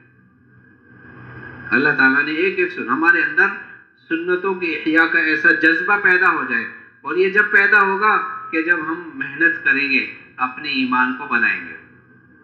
جتنا ایمان بنتا چلا جاتا ہے اتنا ہی اللہ سے اور اس کے رسول سے محبت پیدا ہوتی چلی جاتی ہے، اور جس سے محبت پیدا ہوتی چلی جاتی ہے تو اس کا انداز اس کے اندر آتا چلا جاتا ہے، بلکہ ایک ایک ادا پر آدمی جان دینے کے لیے تیار ہو جاتا ہے۔ اسی سے پھر کتابیں بھی سمجھ میں آنے لگتی ہے۔ کتابوں سے دعوت سمجھ میں نہیں آتی، ہاں دعوت کے برکت سے کتابیں سمجھ میں آتی ہے۔ کوئی آدمی یہ کہے کہ میں دعوت سمجھ لوں گا صرف پڑھ کر، کیونکہ میدانی چیز وہ پڑھ کر پوری سمجھ میں نہیں آتی، وہ تو میدان میں نکل کر سمجھ میں آتی ہے، بلکہ اس سے بہت ساری کتاب کی گتھیاں سلجھ جاتی ہیں، بہت ساری کتابیں گتھیاں۔ بڑے بڑے انجینئر ہوتے ہیں وہ مکان بنانے والے، تو ایک وہ مزدور جو ہوتا ہے نا مستری، وہ اس کا پاگل بنا دیتا ہے، اس کی پڑھائی لکھائی سب ایک طرف رکھی رہ جاتی ہے۔ کیا رہتے نہیں، ایک انجینئر آ کے مستری سے کہنے لگا کہ بھئی تو نے یہاں پر سیمنٹ کم لگائی ہے، تو اس نے وہ ٹین کا جو ہوتا ہے نا گرمالا کہتے ہیں اس کو، گرمالا اٹھایا اور اس پر یوں 2 4 مرتبہ رگڑا مارا۔ جب رگڑا لگتا ہے تازے تازے اس پر پلاسٹر پر، تو اندر کی سیمنٹ باہر نکل آتی ہے۔ تو اس نے 2 4 مرتبہ مارا اور سیمنٹ باہر آ گئی۔ کہنے لگا کون کہہ دے گا اس میں سیمنٹ کم ہے؟ کہ ہاں تو ٹھیک کہہ رہے ہیں، اس کا پاگل بنا دیا، حالانکہ وہ پڑھا لکھا آدمی۔ ایک ان پڑھ آدمی جو میدان میں ہے وہ پڑھے لکھے کو ایسے کاٹ دیتا ہے۔ تو معلوم ہوا کہ میدانی چیز میدان میں ہی سمجھ میں آتی، اس کے اتنا سمجھ میں نہیں آیا، اسے پتہ ہی نہیں تھا کہ بھئی اس کو گھسنے سے سیمنٹ باہر آ جاتی ہے۔ اس نے تو پڑھ لکھا تھا بھئی اتنی سیمنٹ ملنی ہے، اتنی نہیں ملنی ہے، اتنی ملے گی مضبوط ہو جائے گا، اتنی ملے گی کمزور ہو جائے گا، لیکن اندر باہر آنے کا طریقہ کیا ہے وہ تو مستری جانتا ہے۔ حالانکہ حقیقت میں اس میں سیمنٹ کم تھی، لیکن وہ طریقہ جانتا تھا کہ انجینئر کو کیسے گھمانا ہے، اس لیے کہ میدانی آدمی تھا۔ تو میدان کی چیز کتابوں سے سمجھ میں نہیں آتی، وہ تو میدان سے سمجھ میں آتی ہے۔ یہ دعوت کی محنت تو قربانیوں کی میدان کی چیز ہے، اس سے کتابیں تو سمجھ میں آ جائیں گی۔ اسی لیے مولوی صاحب رحمۃ اللہ علیہ فرمایا کرتے تھے کہ جو میری اس محنت کو کرے گا تو اس کو 10 گنا کتاب زیادہ سمجھ میں آئے گی، جو میرے اس کام کو کرتے ہوئے علم حاصل کرے گا تو اس کی کتاب 10 گنا زیادہ سمجھ میں آئیں گی۔ اللہ تعالیٰ قرآن میں فرما رہے وَاذْكُرْ عِبَادَنَا إِبْرَاهِيمَ وَإِسْمَاعِيلَ وَإِسْحَاقَ أُولِي الْأَيْدِي وَالْأَبْصَارِ۔ اے نبی جی ہمارے بندے ابراہیم، اسماعیل، اسحاق کو یاد کیجئے، یاد کیجئے۔ یہ قوت علم میں بھی بڑے ہوئے تھے اور قوت عمل میں بھی بڑے ہوئے تھے۔ اولی الایدی والابصار، ید سے مراد علماء نے عمل لیا ہے اور بصر سے مراد علم لیا ہے، کہ ان کی قوت عملی بھی بہت زیادہ تھی اور قوت علم بھی بڑا ہوا تھا۔ کہ کیوں؟ انا اخلصناہم بخالصۃ، ہم نے ان کو ایک چیز کے ساتھ خاص کر دیا تھا، اور وہ تھا ذکرت دار، آخرت کی یاد۔ جب آخرت کی یاد پیدا ہو جائے گی تو علم بھی بڑھ جائے گا، عمل بھی بڑھ جائے گا، علم بھی بڑھ جائے گا، عمل بھی بڑھ جائے گا۔ تو یہ جو محنت ہے 24 گھنٹے کی مشورے کی، یہ ہم جائیں گے جوڑوں میں انہیں بتائیں گے، طلبا بتائیں گے نا انشاءاللہ۔ جیسے 5 عمل ہم مقام پر یہاں مسجدوں میں کرتے ہیں، یہاں زیادہ وقت مانگا جاتا ہے، لیکن طلبا سے تھوڑا وقت مانگا جاتا ہے۔ ان کو یہ سمجھائیں گے کہ بھئی آپ 23.5 گھنٹے مدرسے کے، آدھا گھنٹہ دعوت کی محنت کے لیے۔ کتنا گھنٹہ؟ روزانہ آدھا گھنٹہ۔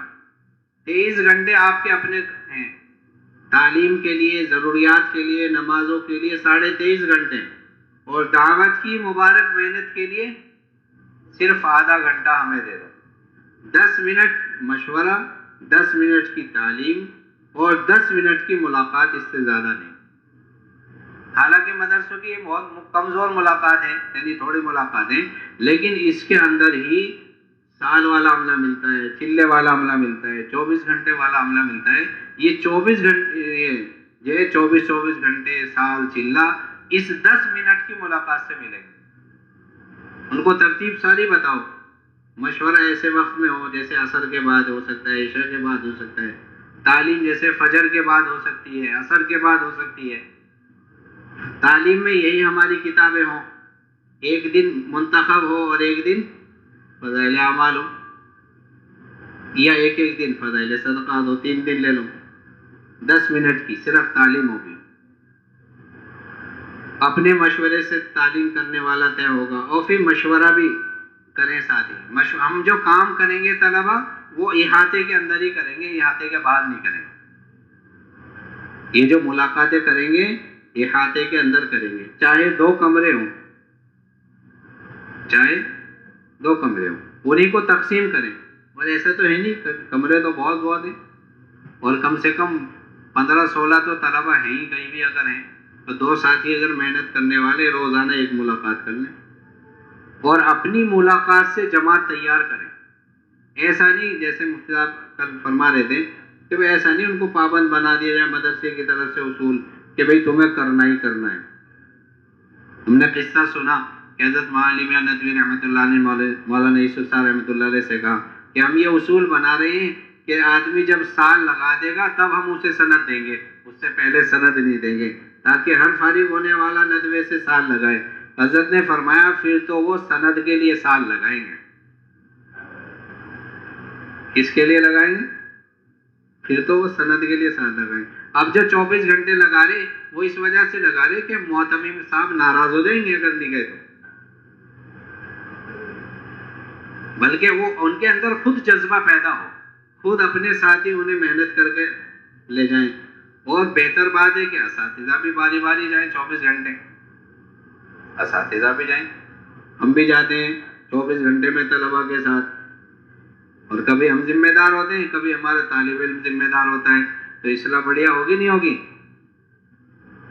اصلاح کا کام ہے، ہر ایک کو ضرورت ہے اصلاح کی. بدل بدل کے امیر ہوتے ہیں، ہے نہیں؟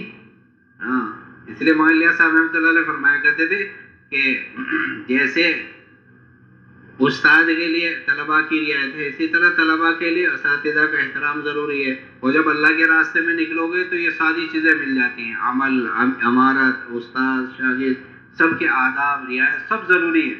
حضرت فرمایا کرتے ہیں بہت زیادہ تکیے نہ لگاؤ، بہت زیادہ سہارے نہ لو، طلباء کے اوپر شفقتیں کرو، ان کے اوپر رحم کرو.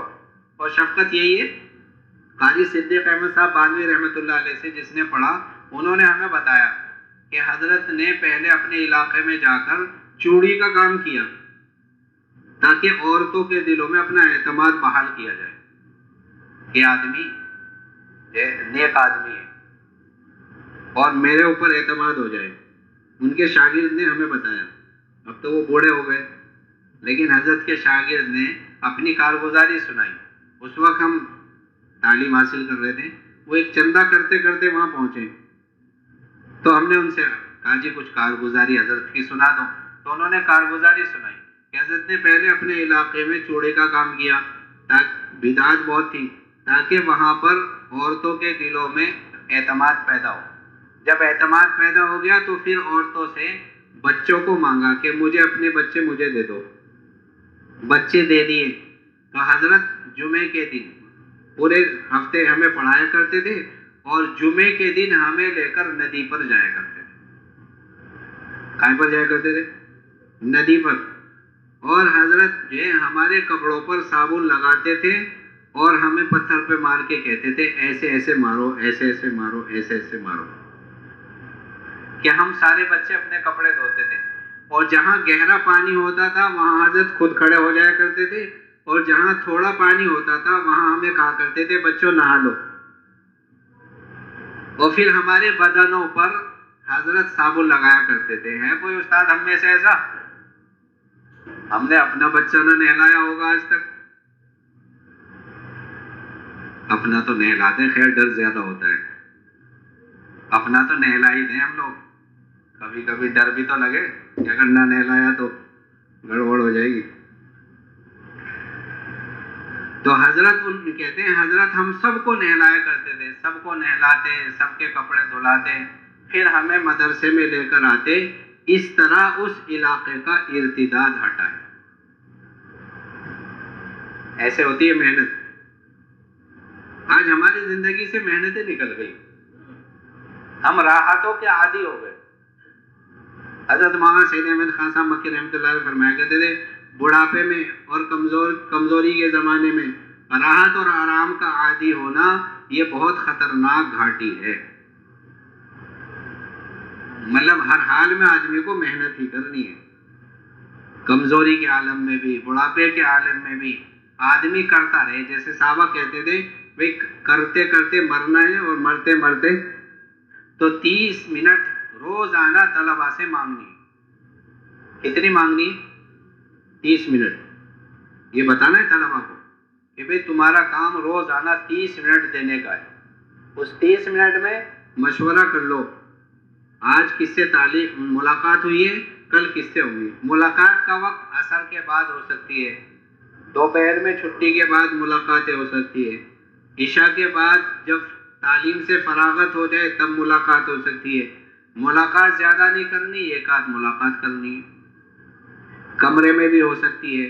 اور اگر طلبہ ٹہل رہے ہوں باغیچوں میں، گلیوں میں، وہاں ٹہلتے ہوئے بھی ملاقات ہو سکتی ہے. اور اگر عصر کے بعد کھیلنے کے میدان میں ہو تو وہاں میدان میں بھی ملاقات ہو سکتی ہے. 10 منٹ کی ایک طالب علم سے ملاقات. اور ملاقات میں یہ بات ان کو سمجھانا کہ بھئی دیکھو ہماری 3 ذمہ داری ہیں. یقین کے ساتھ علم حاصل کرنا. کس کے ساتھ؟ جتنے وعدے قرآن اور حدیث میں اللہ اور اس کے رسول نے کیے ہیں وہ حق اور سچ ہیں. یہ ہماری ذمہ داری، اس یقین کے ساتھ علم حاصل کرنا. مسئلہ یقین کا، کس کا؟ یقین کمزور ہو جاتا ہے تو پھر آدمی روایتاً پڑھاتا چلا جاتا ہے بس. حالانکہ وہ چیزیں ہمارے دلوں میں پیدا ہونی چاہیے. کیا ہونی چاہیے؟ پیدا ہونی چاہیے کہ اس حدیث پر ہمیں عمل کرنا ہے. حضرت مولانا یوسف صاحب رحمۃ اللہ علیہ فرمایا کرتے تھے کہ جب تعلیم میں بیٹھو تو اعمال کے فضائل اور اپنی خامیے تلاش کرنے کے لیے بیٹھا کرو. تو جب حدیث کا درس پڑھایا جائے، جب قرآن پڑھایا جائے، وہ بھی تعلیم ہے. اس تعلیم کے اندر بھی ہم اپنی خامیے تلاش کرنے کے لیے تعلیم پڑھائیں. فضائل کا جب عمل ہو، فضائل کی جب تعلیم ہو تو اس کے اندر بھی ہم اپنی خامیے تلاش کریں. نماز میں یہ حدیث آئی ہے، نماز کی یہ صفت ہے، یہ صفت میرے اندر کم ہے. آدمی پھر تعلیم سے فارغ ہو کر اس صفت کو اپنے اندر لانے کی مشق کرے. ہم پڑھتے ہیں دوسروں کی خامیے تلاش کرنے کے لیے. کس کی خامی؟ یہ کہتے ہیں کہ اگر مسلمانوں کے اندر عیوب بھی ہوں ان کو دبا لیا جائے، ان کو چھپا دیا جائے تو اس سے بڑے بڑے فتنے دب جایا کرتے ہیں. بڑے بڑے فتنے اس سے دب جاتے ہیں کہ آدمی اپنے مسلمان بھائی کے عیوب کو چھپا لے. کیا کر لے؟ حضرت فرما رہے تھے مسلمانوں سے حسن ظن یہ ہے کہ باوجود اس کو گناہ کرتے ہوئے دیکھ کر بھی اپنی آنکھوں کو جھٹلا دے کہ تو غلط دیکھ رہا ہے. آپ علیہ الصلوۃ والسلام نے تو زانی کو بھی کہا نہیں تو کیا جانے زنا کیا ہوتا ہے، تو نے چوم لیا ہوگا، تو نے ہاتھ لگا دیا ہوگا، تو نے دیکھ لیا ہوگا، تجھے کیا پتا زنا کیا ہوتا ہے. وہ کہہ رہے نہیں میں نے زنا کیا. کہہ رہے نہیں تو نے تو دیکھ لیا ہوگا. نہیں میں نے زنا کیا ہے. کہ تو نے چوم لیا ہوگا، تو نے ہاتھ لگا دی. 4 مرتبہ لوٹا اللہ کے رسول اور وہ اقرار کرتے رہے. تو صحابہ جیسے شریعت کا علم جانتے تھے ایسے ہی تربیت کا علم بھی جانتے تھے کہ مسلمانوں کے عیوب کی تعویلات کرتے تھے. تو ہم بھی کریں گے انشاءاللہ. تو اپنی خامیوں کو تلاش کرنے کے لیے تعلیم کے حلقوں میں بیٹھنا اور علوم کے حلقوں کو پڑھنا پڑھانا. تو طلبہ سے ہمیں صرف 30 منٹ مانگنی ہے. کتنی مانگنی ہے جی؟ ادھر دیکھو، اگرچہ ہم بہت خوبصورت تو نہیں لیکن ہم مولی عبداللہ کی طرف متوجہ ہو گئے. ہمیں دیکھو، انہیں تو دیکھتے ہی رہو گے. تو کتنی منٹ باقی؟ 30 منٹ مانگنی ہے. 10 منٹ مشورہ اور 10 منٹ تعلیم اور 10 منٹ ملاقات. کہ بھئی دعوت میں جا کے یہ بات، اور ملاقات تو ملاقات ہی ہوتی ہے. انہیں بھی سمجھایا جائے اور کسی موقع پر سمجھایا دیا جائے. کبھی کبھی آدمی کی طبیعت پر ملاقات بھاری پڑ جاتی ہے. وہی سمجھتا ہے یار ہر ایک سے جا کر کیسے قبر و حشر کی بات کروں، کیسے عذاب جہنم کی اور جنت کی بات کروں. تو یہ ضروری نہیں کہ آدمی جا کر وہاں قبر و حشر ہی کی بات کرے، بلکہ پہلی 1-2 ملاقاتوں میں تو مانوس بھی کرنا پڑتا ہے. یہ نہیں کہ ہر ملاقات میں جا کے نحمدہ و نصلی علی رسول الکریم، قبر میں ایسا ہوگا اور حشر میں ایسا ہوگا، میدان میں ایسا. یہ نہیں، کبھی کبھی تو جا کر ملاقات ہے. ملاقات تو ملاقات ہی ہے. کبھی جائے، نئی ملاقات ہے، اس سے حال احوال لے، اس سے پوچھے. ایک مرتبہ ہمارے ساتھی کھڑے ہوئے تھے مظاہر میں اور منہ ان کا لٹکا ہوا. میں نے کہا بھائی تم ملاقات میں نہیں جا رہے، حیدرآباد کے تھے. کہ جی میری طبیعت نہیں چاہ رہی. میں نے کہا چلو ہمارے ساتھ چلو. وہ چلے گئے. اچھا ہمارے ساتھ اس لیے چلے گئے کہ ہم تھوڑا بہت مذاق کرتے رہتے تھے، ان سے ہنساتے رہتے تھے. تو وہ چلے گئے ساتھ میں. ہم بیٹھے، تعلیم کی شروعات تھی، شروع سال تھا اسی زمانے میں. تو کچھ کٹک کے ساتھی تھے، ان سے ہم نے ملاقات کی اور ان سے حال احوال لیے. آپ لوگ کیسے رہ رہے ہو؟ کمرے میں کوئی دقت تو نہیں ہے؟ آپ کا نیا داخلہ ہوا ہے، آپ لوگ سب ٹھیک ہو؟ تعلیم کیسی لگ رہی ہے؟ مظاہر کیسا لگ رہا ہے؟ پھر آخر میں ہم نے کہا کہ یہاں سے الحمدللہ 24 گھنٹے کی جماعتیں بھی جاتے ہیں، ہم بھی جاتے ہیں، اور آپ بھی اس میں ارادہ فرمائیں اور تیاری کریں، چلیں گے انشاءاللہ. تو کہ جی ٹھیک ہے، بہت اچھا۔ جب ہم نکلے تو کہنے لگے کیا ملاقات ایسے بھی ہوتی ہے؟ میں نے کہا ایسے بھی ہوتی ہے۔ وہی سمجھ رہے کہ ہر ملاقات میں قبر و حشر کوئی سنانا ہے اور عذاب جہنم کوئی سنانا ہے۔ تو یہ طلباء کو بتایا جائے تاکہ وحشت نہ ہو کہ ملاقاتیں تو ملاقاتیں ہی ہیں۔ تو یہ ہے 10 منٹ کی ملاقات کرنی۔ ان ملاقاتوں سے ہی ہمیں سال والا عملہ، جیسے میں نے عرض کیا، اور اسی سے چلے والا عملہ، اور اسی سے 24 گھنٹے والا عملہ، اور ساتھیوں کو ہی کہا جائے بھائی تم کرو تشکیلیں، جماعتیں تم بناؤ، اسی میں سے ذمہ دار ہو، اپنا ذمہ دار طے کریں، اور اساتذہ بھی اگر ساتھ ہوں اور وہ بھی ساتھی بن کر کریں۔ دعوت کی محنت کیسے کرنی ہے کہ جب ہم پڑھائیں گے تو استاد ہیں اور جب محنت کریں تو ساتھی ہیں۔ ہو سکتا ہے جی ایسا کہ جی ایسے کیسے ہو جائے گا؟ کہ ایسے ہوگا جیسے آپ علیہ الصلوۃ والسلام نے کیا ہے۔ کبھی آپ دعوت میں ساتھ ہیں اور کبھی حلقہ بنا کے انہیں کو تعلیم دینی شروع کر دی کہ آپ میت میں بیٹھے ہوئے ہیں اور ایک ڈنڈی لے رکھی ہے اور زمین کو رید رہے ہیں۔ صحابہ کہنے لگے ہم بھی حضور کے چاروں طرف حلقہ بنا کے بیٹھ گئے، اللہ کے رسول نے وہی درس شروع کر دیا۔ مومن قبر میں جائے گا تو ایسے احوال آئیں گے، اور بدبخت قبر میں جائے گا تو احوال ایسے ہو جائیں گے۔ ہے نا حدیث؟ ہے نا حدیث؟ کہاں کی حدیث ہے؟ قبرستان میں سنا ہے اللہ کے رسول نے صحابہ کو۔ اب کتابوں میں ہے، اب تو کتابوں میں ہے، اور اللہ کے رسول نے کہاں سنائی؟ اللہ تو اللہ رسول کہی کہ باغیچے میں کھڑے ہوئے ٹہنی ہلا دی کہ سلیمان تم نے پوچھا نہیں میں نے کیوں ہلائی؟ کہ جی بتا دیجئے کیوں ہلائی؟ کہ مومن بندہ جب صحیح نماز پڑھتا ہے تو اس سے گناہ ایسے جھڑتے ہیں جیسے یہ ٹہنی سے درخت کے پتے جھڑ رہے ہیں۔ علم دے دیا باغیچے میں کھڑے کھڑے۔ کہاں دے دیا؟ باغیچے میں کھڑے کھڑے۔ اب یہ حدیث کتابوں میں ہے، اور حضور نے کہاں دے دی؟ باغیچے کے اندر، کہ آپ جہاں ہیں وہیں علم دے دیتے تھے، وہیں دے رہے ہیں۔ کبھی میدان کارزار میں، اور کبھی کہیں اور کبھی کہیں۔ اللہ کے رسول صلی اللہ علیہ وسلم اپنے طلباء کو علم سکھاتے رہتے ہیں۔ حضرت معاذ رضی اللہ تعالیٰ عنہ پیچھے بیٹھے ہوئے آواز لگائی یا معاذ، لبیک و سعدیک یا رسول اللہ، 3 مرتبہ آواز لگائی یا معاذ۔ پھر پوچھا تم جانتے ہو اللہ کا بندوں پر کیا حق ہے اور بندوں کا اللہ پر کیا حق ہے؟ 3 مرتبہ آواز لگانے کے بعد وہی بیٹھے بیٹھے علم دے دیا۔ تو جیسے حضور علم بھی دیتے تھے، دعوت کی محنت بھی کراتے تھے، یہی کام جو وارثان انبیاء کا بھی ہے، یہی کام ہمارا بھی ہے کہ ہمارے بچے ہیں۔ کیا ہیں؟ بچے۔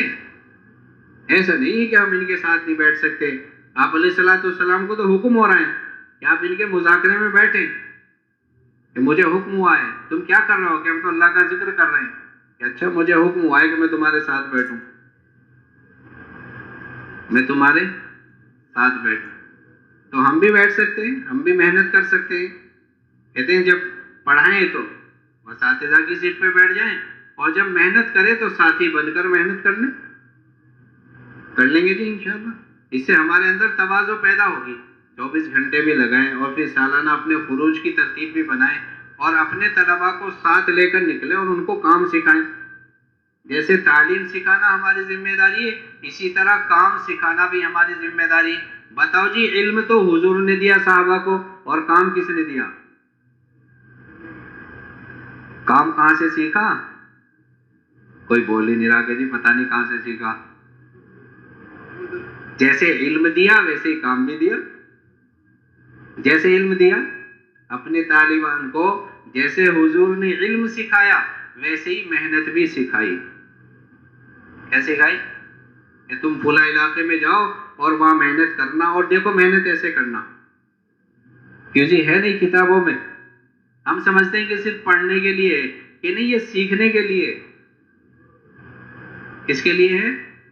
یہ سیکھنے کے لیے، کہ وہاں جاؤ محنت کرو، اور اگر تمہاری محنت سے ایک آدمی مسلمان ہو گیا تمہاری مغفرت کے لیے کافی ہے۔ محنت سکھائی، محنت کے فضائل بتائے۔ محنت کے کیا بتائے؟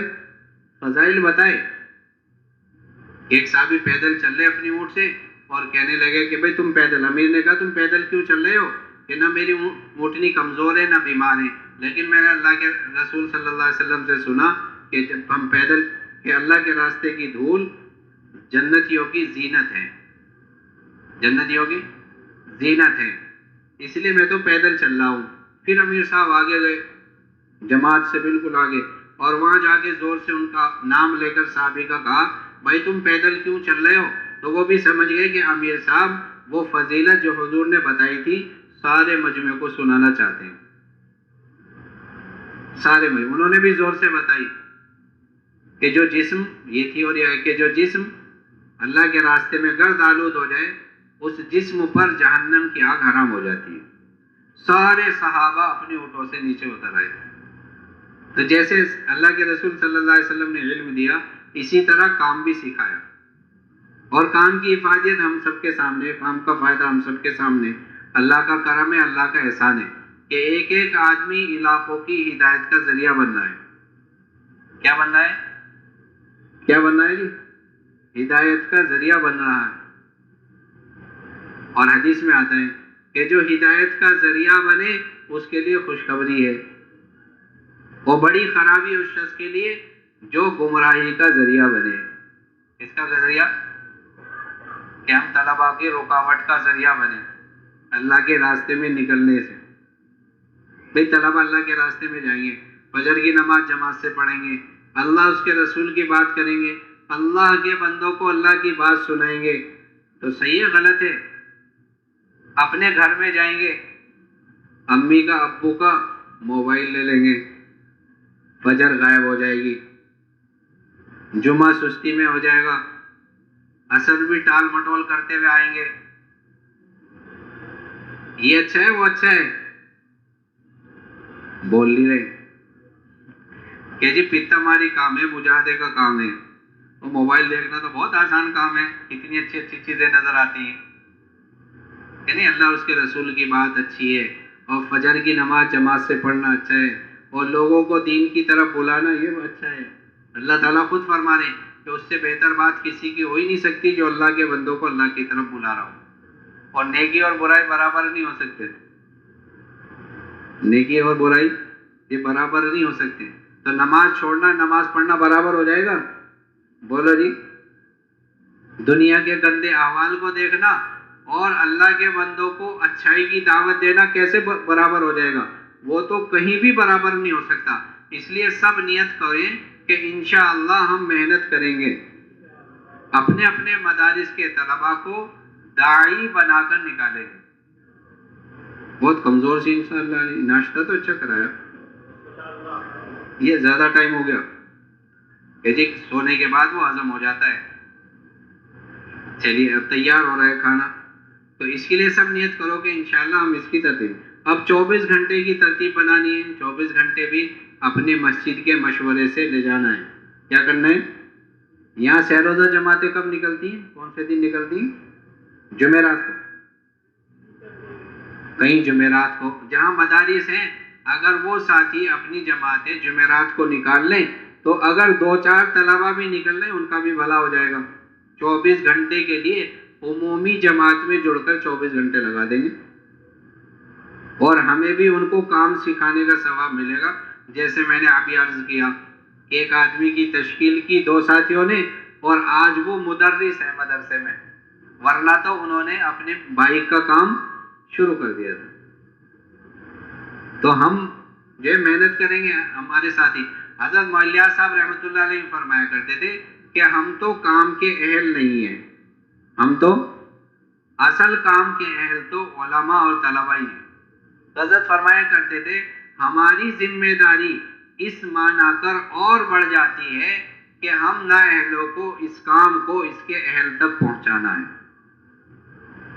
ہم نااہلوں کو اس کام کو اس کے اہل تک پہنچانا ہے، اس معنی کر ہماری ذمہ داری اور زیادہ بڑھ جاتی، اور زیادہ بڑھ جاتی۔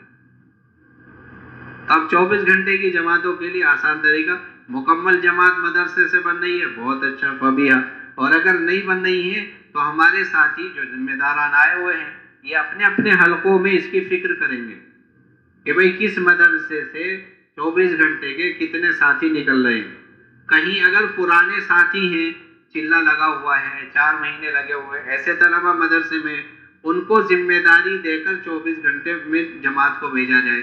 اور بالکل نئے طلبہ ہیں تو اپنے پرانے ساتھیوں کی جماعت کے ساتھ ان کے 24 گھنٹے لگوائے جائیں کہ ہم تو صبح کو، پرانے ساتھی تو اپنی جماعت صبح کو نکال لیں گے اور طلبہ کی جماعت عصر کے بعد اپنے ساتھ لے لیں گے اور جمعے تک ان کو اپنے ساتھ رکھیں گے. 24 گھنٹے تو اگرچہ عصر تک ہوتے ہیں لیکن جمعے تک رکھنے کو ہی 24 گھنٹے کہہ دیا جاتا ہے، اس وجہ سے کہ یہ جمعے کے بعد جا کر اپنی ضروریات سے فارغ ہو جائیں، تھوڑا سا آرام کر لیں، عصر کے بعد تھوڑا سا ٹہل لیں تاکہ ان کا دماغ فریش ہو جائے. اور سبق یاد کرنے کے لیے دماغ کا ہلکا ہونا ضروری ہے. اگر نیند بھری رہے گی تو اگلے 24 گھنٹے کا نقصان ہو جائے گا، سبق صحیح یاد نہیں کر پائیں گے. تو اس لیے جمعہ پڑھا کر، اگر کسی مسجد میں جمعہ ہوتا ہے تو جمعہ پڑھوا کر انہیں روانہ کر دیا جائے، اور اگر جمعہ نہیں ہوتا تو جمعہ ان کی مسجد میں پڑھوا دیا جائے. جس مسجد میں جمعہ نہیں ہوتا تو جمعہ ان کی مدرسے کی مسجد میں ان کو پڑھوا دیا جائے. اس طرح 24 گھنٹے لگیں گے اور ان سے سارے کام لیے جائیں، اعلان کا اور آداب گشت کا اور تعلیم کرانے کا سارے کام، اور ان سے تشکیلی گشت کا اور تعلیمی گشت کا اور اپنے قرآن کے صحیح کرانے کا. اس سے ہمیں بھی فائدہ ہوگا، ہمارا قرآن بھی صحیح ہوگا طلباء کی برکت سے. کہ جی ہوگا نہیں ہوگا؟ ایک زمانہ ہو گیا ہمارا قرآن صحیح نہ ہو پایا، ہم بھی طالب علم بن کر کسی کی عمر نہ دیکھ کر اپنے قرآن کو صحیح کریں گے. آپ علیہ الصلوۃ والسلام پر جب قرآن نازل ہونا شروع ہوا تو آپ کی عمر 40 سال تھی. کتنی تھی جی؟ اور جن صحابہ کو سکھاتے تھے کوئی 80 سال، کوئی 70 سال، کوئی 60 سال، کوئی 40 سال. اور ہمیں شرم آتی ہے کہ اب تو ہم بڑے ہو گئے، ہم قرآن کو کیسے صحیح کریں. تو اس سے ہمیں بھی فائدہ ہوگا طلباء کے ساتھ ہونے سے کہ ہمارا قرآن صحیح ہو جائے گا، اور انہیں بھی فائدہ ہوگا کہ وہ دعوت کا کام سیکھ جائیں گے. وہ جو ذریعہ بنتا ہے اس ذریعہ بننے والے کو سارے اعمال کا ثواب ایسے ملتا ہے جیسے اس نے کیا ہو. الدال علی الخیر کفاعلہ، کہ خیر پر رہنمائی کرنے والا ایسا ہے جیسے کہ خیر کا کرنے والا. تو جو کسی کے لیے رہنما بنے گا، اس کو کام سکھائے گا، اب اس کے ذریعے سے جتنا کام ہوگا اللہ تعالیٰ اس کا ثواب اس کو بھی دیں گے، اس کا ثواب. تو جہاں ایسے طلبہ نہیں ہیں جو جماعتوں کو چلا سکیں، وہ اپنی جماعتوں کا کچھ نظام ایسا بنا لیں کہ جمعرات کو اپنی جماعت نکل جائے اور شام کو طلبہ ہمارے ساتھ مل جائیں اور پھر جمعے کے بعد چلے جائیں، ہم اپنے 3 دن لگاتے رہیں. کر لیں گے انشاءاللہ. اور انہی ذمہ داروں کی ذمہ داری بھی ہے کہ یہ ان طلباء کی بھی چلے کی رمضان میں تشکیل کرتے رہیں، ان کے گھر والوں سے بھی وقتاً فوقتاً ملتے رہیں، اساتذہ سے بھی ملاقات کرتے رہیں. یہ ہم سب ذمہ داروں کا کام ہے. جو حلقے کے ذمہ دار ہیں، علاقوں کے ذمہ دار ہیں، ان کی ذمہ داری ہے کہ ان طلباء کی تشکیل پورے سال جاری رکھیں. بھائی انشاءاللہ اس بار رمضان میں اللہ کے راستے میں سنانا ہے، بھائی اس بار انشاءاللہ رمضان میں نکلنا ہے. وہ تیار ہو جائے تو ان کے گھر والوں سے بھی ملاقات کریں، انہیں اطمینان دلائیں. گھر والے یہ سمجھتے ہیں کہ شاید رمضان جماعت میں جا کر قرآن نہیں نکلتا، بلکہ ساری جماعتوں میں طلبہ ہوتے ہیں یہاں حفظ والے، تو حفظ کی ترتیب ہوتی ہے پوری. جب طلبہ کے ساتھ جاتے ہیں تو قرآن کی بہت اچھی ترتیب بنائی جاتی ہے اور ان کے سننے سنانے کا سارا نظام بنایا جاتا ہے. تو گھر والوں کو اطمینان دلائیں اور طلبہ کو فکر دلاتے رہیں کہ بھئی ایسا یاد کر لو کہ تمہیں رمضان میں یاد کرنے کی ضرورت نہ پڑے، کیونکہ یاد کیا ہوا رمضان میں اور کمایا ہوا برسات میں کام دیتا ہے. جب آدمی کما لیتا ہے اور برسات میں بہت شدت کی بارش ہو تو کمایا ہوا برسات میں اور یاد کیا ہوا رمضان میں کام دیتا ہے. ان کو یوں کہتے رہو پورے سال، بھائی قرآن تم نے ایسا یاد کرنا ہے کہ تمہیں یاد کرنے کی ضرورت نہ پڑے. پھر رمضان میں چلے لگانا ان کا آسان ہو جائے گا اور سنانا بھی آسان ہو جائے گا. کر لیں گے انشاءاللہ. مہینے میں 2 24 گھنٹے لگوانے سے 15 دن میں 1 24 گھنٹے اور سالانہ چلہ. اور چلے کی ترتیب جو بھی جیسے بھی ہو، ضلع کی سطح پر ہو یا صوبائی سطح پر ہو، جو ان کے رخ بننے ہوں وہ اس وقت بتا دیا جائے گا. اور ہم بھی اپنی ترتیبیں بنائیں. بہت آسان ہے. اللہ تبارک و تعالی ہم سب کے لیے مسائل آسان کر دیں گے. جب ہم اللہ کا کام کریں گے اللہ ہمارا کام کر دیں گے. جب ہم اللہ کا کام کریں گے تو اللہ ہماری ضروریات کو پورا کر دیں گے. اللہ ایسی شکلیں نکال دیں گے کہ ہمیں مانگنا نہیں پڑنے گا. قاری صدیق احمد صاحب باندوی رحمۃ اللہ علیہ فرمایا کرتے تھے جس مدرسے میں قرآن کی صحیح تعلیم ہوگی اس مدرسے کو مانگنا نہیں پڑنے گا. تو اس لیے ہماری ضروریات بھی اللہ تعالیٰ پوری فرما دیں گے. تو ہم سب نیت کریں کہ انشاءاللہ کام کو اپنا کام بنا کر کریں گے. انشاءاللہ بہت کمزور سی کہہ رہے ہیں. سمجھدار ہیں اصل میں سب. کہنے کے انشاءاللہ اگر اللہ نے قبول کر لی تو محنت کرنی پڑے گی، 24 گھنٹے لگانے پڑیں گے، چلہ لگانا پڑے گا. یہ ایسے ہی کمزور سا ہی چلتا ہے یہاں مہاراشٹر میں، چھتیس گڑھ میں. انشاءاللہ تو جاندار کہنا ہے. جیسے قوت ارادہ ہوگی ویسے انشاءاللہ نکلے گا. بعض لوگوں کو آپ نے دیکھا بہت زور سے کہتے ہیں انشاءاللہ، تو اس کا ارادہ بھی اتنا ہی مضبوط ہوتا ہے. تو اس لیے آپ سب نیت کرو کہ انشاءاللہ ہم مدرسے کی محنت کریں گے. اور مدرسوں میں تو محنت کریں گے اپنی مساجد کو بھی وقت دیں گے. اپنی حدیث میں آتا ہے من الف المسجد الف اللہ. جو مسجدوں سے محبت رکھتا ہے اللہ ان سے محبت رکھتے ہیں. اور مسجدوں میں جانا ایماندار ہونے کی علامت ہے. انما یعمر مساجد اللہ من آمن باللہ. اور حدیث میں بھی آتا ہے کہ جس کو بار بار مسجد میں آتے جاتے دیکھو اس کے ایماندار ہونے کی گواہی دو. کیا دو؟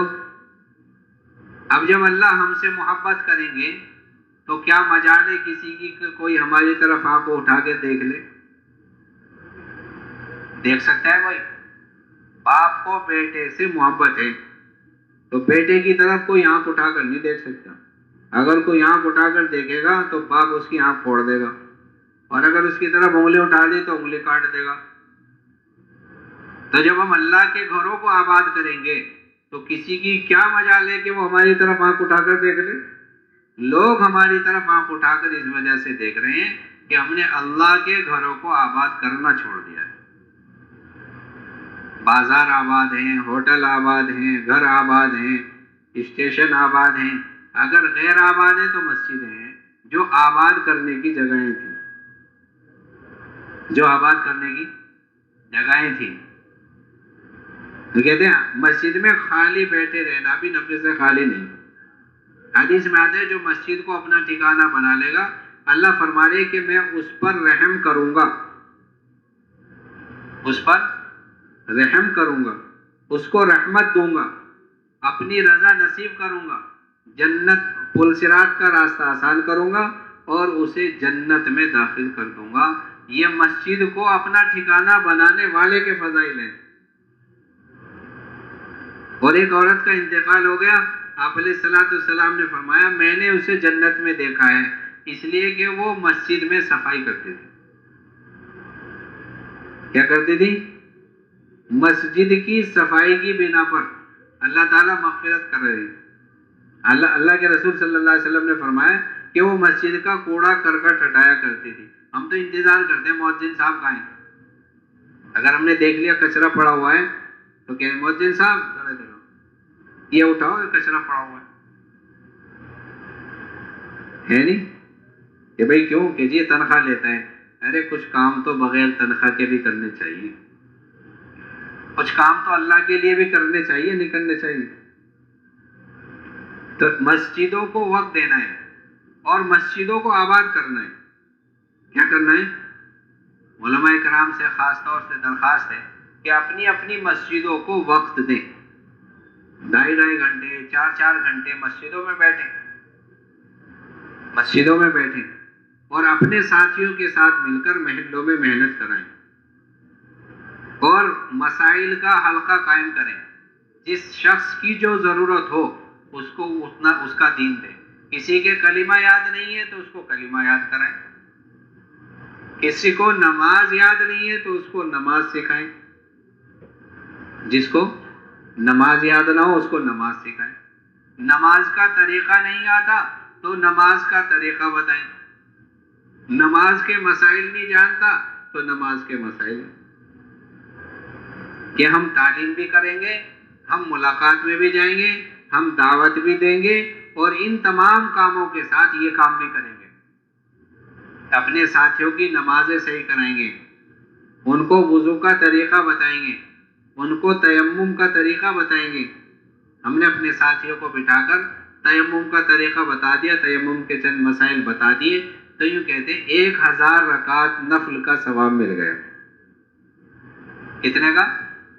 1000 رکعت. علم کا باب جو معمول بھی نہ ہو, مسجد میں جا کر آدمی ایک باب سیکھ لے, 1000 رکعت نماز پڑھنے کے برابر ثواب ہے. کریں گے نا انشاءاللہ. اب تو ساتھیوں کو بلا کر, بعض اکابر ہمارے ایسے گزرے ہیں فجر سے لے کے ظہر تک مسجد میں درس دیا کرتے تھے. کہاں پر؟ کہاں دیتے تھے؟ مسجد میں. فجر سے لے کے ظہر تک مسجد میں درس دیا کرتے تھے, اور ظہر سے لے کر عصر تک ٹانگے والے, رکشے والے اور پانی بھرنے والوں کو ان کو علم سکھایا کرتے تھے, ان کی نماز ٹھیک کرایا کرتے تھے محلوں میں جا کر اور چوراہوں پر جا کر. جہاں رکشے اور ٹانگے کھڑے ہوتے ہیں وہاں جا کر ان کو علم سکھایا کرتے تھے. ان کو کیا کرتے تھے؟ اس لیے کہ علماء کی مثال بادل کی سی بیان کی گئی ہے, اور بادل ایسا نہیں ہے, بادل تو سب جگہ برستا ہے, جہاں ضرورت ہو وہاں بھی, جہاں ضرورت نہ ہو وہاں بھی. تو جو تمہارے پاس آئے گا اسے بھی علم سکھانا ہے, جو نہیں آئے گا اس کے پاس جا کر سکھانا ہے. تو انہوں نے اپنے وقت کو تقسیم کر رکھا تھا کہ صبح سے لے کے دوپہر تک طلباء کو پڑھایا کرتے تھے, طالبان علوم کو پڑھایا کرتے تھے, اور ظہر سے لے کے عصر تک غیر طالبوں میں جا کر محنت کرتے تھے. غیر طالب علموں میں جا کر محنت کرتے تھے. حضرت مولانا مفتی محمود الحسن صاحب رحمۃ اللہ علیہ فرمایا کرتے تھے کہ بے دینوں میں یا بے طلبوں میں جا کر دین کی طلب پیدا کرنا اس وقت کا سب سے بڑا جہاد ہے. تو اس لیے طلباء علماء سے ہماری درخواست ہے کہ وہ اپنی اپنی مساجد کو وقت دیں. کون کون دے گا؟ ماشاءاللہ. اور 2 گھنٹے 4 گھنٹے 5 گھنٹے مسجدوں میں بیٹھیں, مسجدوں کو وقت دیں, مسجدوں میں بیٹھیں, اور اپنے ساتھیوں کے ساتھ مل کر محلوں کے لوگوں کو بلوائیں. اور ہم بھی جائیں محلوں کے لوگوں کو. اہل علم جب جاتے ہیں تو اس کا بہت زیادہ اثر ہوتا ہے, بہت زیادہ اثر ہوتا ہے. لوگ متاثر ہوتے ہیں, مول صاحب آئے ہیں, مول صاحب آئے ہیں, ان سے جا کے وقت لیں. ایسا بھی ہو سکتا ہے وہ کہے گا جی ابھی تو میں مشغول ہوں, تو ناراض نہ ہو رہے, ہم تو تمہارے پاس تمہیں لینے کے لیے آئے. ان سے کہا بھائی مسجد میں فلاں وقت سے فلاں وقت ہم لوگ سب رہتے ہیں, آپ بھی اس میں وقت دے دیا کرو کہ جی آج تو نہیں ہے کل دوں گا. تو کل جائیں اس کے پاس, ہو سکتا ہے وہ کل کو بھی نہ دے پائیں, پرسوں جائیں اس کے پاس. ایک دن وہ ہوگا جب محبت سے شفقت سے ہم جاتے رہیں گے اور اس کو ترغیب دے کر آتے رہیں گے, تو ایک دن وہ خود ہی آ جائے گا. اور اگر ناراض ہو جائے تو جھیل لیں, جھیل لیں گے نہیں, یوں کہتے ہیں جھیلنے والا پچھاڑ دیتا ہے, اور غصہ خود کو نقصان پہنچاتا ہے اور نرمی دوسرے کو نقصان پہنچاتی ہے. لہذا غصہ نہ ہو, کیا نہ ہو, غصہ نہ ہو, بلکہ نرمی اختیار کریں, نرمی اختیار کریں. مامون الرشید کو ایک بزرگ نے نصیحت کی, تھوڑا سا انہوں نے سختی اس نصیحت میں سخت لہجہ اپنایا. تو انہوں نے کہا کہ مجھ سے زیادہ برے, یعنی فرعون کے پاس, آپ سے زیادہ اچھے حضرت موسیٰ علیہ السلام کو جب اللہ نے بھیجا تھا تو یوں کہا تھا کہ نرمی اختیار کرنا. کیا کہا تھا؟ ہمارے حضرت جی رحمۃ اللہ علیہ، مولانا ابوالحسن صاحب رحمۃ اللہ علیہ فرمایا کرتے تھے کہ زبان پر نرمی ہو، دل میں سختی ہو. زبان پر نرمی ہو اور دل میں سختی. کیا کہ اس کا کام مسجد میں آئے بغیر چلے گا نہیں، اس کا کام اللہ کے راستے میں جائے بغیر چلے گا نہیں. دل میں سختی ہو کہ اس کی راحت اور آرام، دنیا اور آخرت کا چین سکون اللہ کے راستے میں نکلنا ہے، یہ دل میں سختی کے ساتھ ہو اور زبان میں نرمی کا لہجہ ہو. بھائی ہم تو مسجد سے لینے کے لیے آئے، آپ ہمارے ساتھ چلو. اور کہے گا جی میرا یہ کام، میرا یہ کام، میری دکان کھلی ہوئی ہے. تو اس سے یوں کہو، کیا تم چاہتے ہو کہ اس وقت جو تمہاری بکری ہو رہی ہے اس سے اچھی بکری ہونے لگے؟ کہ جی ہاں چاہتے ہیں. یہ تو سب چاہیں گے نہیں؟ کیوں جی چاہیں گے نہیں؟ ہر دکان والا یہ چاہتا ہے کہ جیسی بکری آج ہو رہی ہے کل اس سے اچھی ہونے لگے. تو اس سے یوں کہو کہ تم اللہ کے لیے دکان بند کر دو، تمہاری بکری اچھی ہو جائے گی. کہ کیسے ہو جائے گی؟ کہ من ترک شیئا للہ عوضہ اللہ خیرا من، جو اللہ کے لیے کوئی چیز چھوڑ دیتا ہے اللہ اس سے بہتر عطا فرماتے ہیں. کیا تم چاہتے ہو جو اس وقت تم کھانا کھا رہے ہو یا کھانا کھانے کا ارادہ کر رہے ہو اس سے بہتر کھانے تمہیں مل جائیں؟ کہ جی ہاں چاہتا ہوں. کہ پھر مسجد میں چلو، اسی سے آئیں گے. اس کی خوشامد کریں. خوشامد کرنی ہے، کسی کے ساتھ لڑنا نہیں ہے، کسی کے ساتھ جھڑنا نہیں، بلکہ نرمی. اور یوں کہتے ہیں کہ خوشامد کا پہلو تو آدمی فقیر سے سیکھے. کس سے سیکھے؟ فقیر سے. سو تو نہیں رہا کوئی؟ سونے والا ہی کہتا ہے کہ کوئی نہیں سو رہا. جب سونے لگتا ہے وہی کہتا ہے کوئی نہیں سو رہا، حالانکہ وہی سو رہا ہوتا ہے. جیسے گرنے والا، سائیکل سے گرنے والا چاروں طرف دیکھتا ہے، کوئی دیکھتے ہو نہیں رہا اور تیزی سے لے کے پھر چل دیتا ہے تاکہ بے عزتی نہ ہو لوگ میں، ہاں گر گیا. تو اسی طرح جب پوچھو کہ بھائی سو تو نہیں رہا کوئی، تو سونے والا کہتا کوئی نہیں سو رہا، میں ہی سو رہا. تو سب جاگ رہے نا، جاگتے رہیں. تو میں کیا عرض کر رہا تھا؟ فقیر سے سیکھے خوشامد. 1 روپے کے اندر سارے خاندان کو حاجی بنا دیتا ہے 1 روپیہ لینے کے چکر میں. ارے اللہ آپ کو حاجی بنا دے، آپ کو نمازی بنا دے. بلکہ وہ تو بیچارہ کہہ نہیں پاتا، ورنہ یہ بھی کہہ دے آپ کے مردوں کو بھی اللہ حاجی بنا دے. تو یہ کہتے ہیں فقیر سے سیکھے خوشامد کا پہلو. کیسی خوشامد وہ 1 روپیہ لینے کے لیے کرتا ہے، ایسی خوشامد ہمیں اپنے بھائی کو اللہ کے گھر میں لانے کی کرنی. تو وہ جو حدیث ہے ہم اس کے مصداق بھی ہو جائیں گے کہ من رأى منکم منکرا فلیغیرہ بیدہ، کہ جو کوئی برائی کو ہوتے ہوئے دیکھے اس کو ہاتھ سے تبدیل کر دے. حضرت فرمانے کے ہاتھ سے تبدیل کرنا یہ ہے کہ اس کو برائی کے ماحول سے ہٹا کر معروفات کے ماحول میں لے آئے. جب آدمی کو برائی کے ماحول سے ہٹا کر نیکی کے ماحول میں لے آئیں گے تو آہستہ آہستہ آہستہ آہستہ برائیاں اس کے اندر سے خود بخود نکل جائیں گی، خود بخود نکل جائیں گی. حاجی امداد اللہ مہاجر مکی رحمۃ اللہ علیہ کے پاس ایک نوجوان آیا کرتا تھا. چند دن وہ نماز نہیں پڑھا کرتا تھا. چند دن حضرت کے خدمت میں رہا اور جب حضرت نے دیکھ لیا کہ ہاں اس کو مجھ سے محبت ہو گئی تو حضرت نے کہا بھائی نماز پڑھ لیا کرو. کہ جی میں داڑھی چڑھاتا ہوں، داڑھی چڑھانے میں مجھے گھنٹوں لگ جاتے ہیں. اس زمانے میں لوگ داڑھی جیسے یہ سکھ لوگ کچھ لگاتے ہیں ایسے لگاتے ہوں گے، حصہ لکھا ہوا ہے. کہ جی مجھے گھنٹوں لگ جاتے ہیں، میں کیسے نماز پڑھوں؟ پھر آپ کہو گے کہ وضو بھی کیا کر. تو حضرت سمجھ گئے کہ مسئلہ تو یہ جانتا ہے، مسئلہ تو یہ جانتا ہے، لیکن تربیت الگ ہوتی ہے اور تعلیم الگ ہوتی ہے. جب تعلیم ہوگی تو مسئلے سارے بتائے جائیں گے، لیکن تربیت میں کچھ اونچ نیچ بھی ہو جاتی ہے، تربیت کا مرحلہ الگ ہوتا ہے. تو حضرت نے کہا کہ بھائی نماز پڑھا کرو. کہ حضرت پھر آپ یوں کہو گے کہ وضو بھی کیا کر. کہ بھائی وضو کو تو میں کہہ ہی نہیں رہا، میں نے وضو کو تو کہا ہی نہیں، میں تو یہ کہہ رہا ہوں کہ نماز پڑھا کر. اس نے کہا حضرت بغیر وضو کے پڑھ دوں؟ نماز بغیر وضو کے پڑھ لوں؟ مجھے داڑھی بنانے میں، چڑھانے میں چڑھانا لکھا ہوا کہ داڑھی چڑھانے میں مجھے گھنٹوں لگتے ہیں. اب ایک وضو میں کئی کئی گھنٹے لگیں گے. بغیر وضو کی نماز پڑھ لوں؟ حضرت نے فرمایا وضو کو تو میں کہہ ہی نہیں رہا ہوں، میں تو یہ کہہ رہا ہوں نماز پڑھا کر. کہ جی ٹھیک ہے. اب اس نے جو ہے یہ نیت کر لی کہ جی پھر میں بغیر وضو کے پڑھ لیا کروں گا. 10-15 دن وضو بغیر وضو کے پڑھی. پھر طبیعت میں یہ بات پیدا ہو کہ نہیں یار جب تو پڑھ ہی رہا ہے تو وضو ہی پڑھ لیا کر. ایسا کر لیں گے ایک دن میں ایک مرتبہ صبح کو داڑھی چڑھا لیا کریں گے اور اسی وقت وضو کر لیا کریں گے، پورے دن چلایا کریں گے. لیکن نوجوان تھا، پیٹ خراب ہو گیا، کام نہ چل سکا، دن میں 2 مرتبہ کر دیا.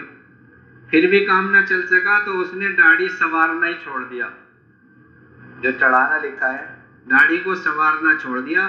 ہر نماز کو وضو سے پڑھنا شروع کر دیا، اور جو نماز بغیر وضو کے پڑھی تھی وہ بھی پڑھنی شروع کر دی، اور جو نمازیں پچھلی چھوڑی ہوئی تھی وہ بھی قضا عمری پوری کر لی. اور پھر حضرت سے فرمایا، حضرت حاجی امداد اللہ مہاجر مکی رحمۃ اللہ علیہ سے، کہ حضرت میں اب باوضو نماز پڑھ رہا ہوں اور پچھلی بھی ساری دوہرا لی ہے. تو حضرت نے فرمایا نوجوان مسلمان ایسے ہی ہوتے ہیں. یہ ہے تربیت کی بات. آہستہ آہستہ معروفات پر لانا، خود منکرات چھوٹتے چلے جائیں گے. منکرات خود بخود چھوٹتے چلے جائیں گے، لیکن وہ محبت سے چھوٹیں گے. کیسے چھوٹیں گے؟ محبت کے ساتھ. ہمارے اندر محبت آ جائے گی اور ساتھیوں کو مسلمانوں کو قریب کرنا آ جائے گا تو منکرات چھوٹ جائیں گے، معروفات آ جائیں گے. ایسی محبتیں آپ سے پیدا ہو جائیں گی، وہ یوں کہے گا جو کروں گا مولوی صاحب کے بتانے سے کروں گا. اب وہ شادی بیاہ کے مسائل اب وہ آپ سے پوچھیں گے، نانی اماں دادی اماں سے نہیں پوچھیں گے. اور وہ کہیں گے کہ مولوی صاحب جیسے کہیں گے ویسے ہی نکاح پڑھاؤں گا اور ویسے ہی اپنا نکاح کروں گا.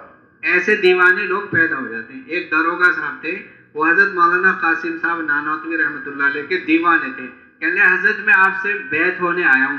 حضرت نے کہا مجھ سے کیا بیعت ہوگے، وہاں چلے جاؤ گنگو شریف، حضرت سے جا کے بیعت ہو جانا. چلے گئے گنگو، بیعت ہو کے آ گئے. بھلے آدمی تھے، داروغہ ہونے کے باوجود دیوانگی کیسی تھی. کہا حضرت میں گنگو گیا تھا اور بیعت ہو کے آ گیا اور بیعت تو آپ سے ہی ہوں گا. لوگ ایسے دیوانے ہو جائیں گے. یعنی حضرت نے فرمایا گنگو چلے جاؤ اور بیعت بھی ہو جاؤ اور ہو بھی آئے، سب کام بھی کر لیے، کہا نہیں بیعت تو آپ سے ہی ہونا ہے. تو جب اپنے قریب ہم امت کو کریں گے تو لوگ ہم سے پوچھ کے کریں گے، ہر کام ہم سے پوچھیں گے.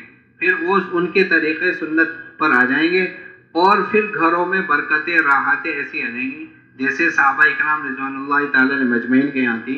اس لیے نیت کرو اپنی اپنی مسجدوں کو وقت دیں گے. بتاؤ 2.5 گھنٹے کون دے گا اپنی مسجد کو؟ ماشاءاللہ یہ تو سب 2.5 گھنٹے والے ہو گئے. یہ تو ہم نے ہی غلطی کر لی، ہم 4 مانگ لیتے تو سب 4 دے دیتے. اللہ تعالیٰ ہم سب کے وقت دینے کو قبول فرما لے اور اس کو پابندی سے دینا ہے. کیسے دینا ہے؟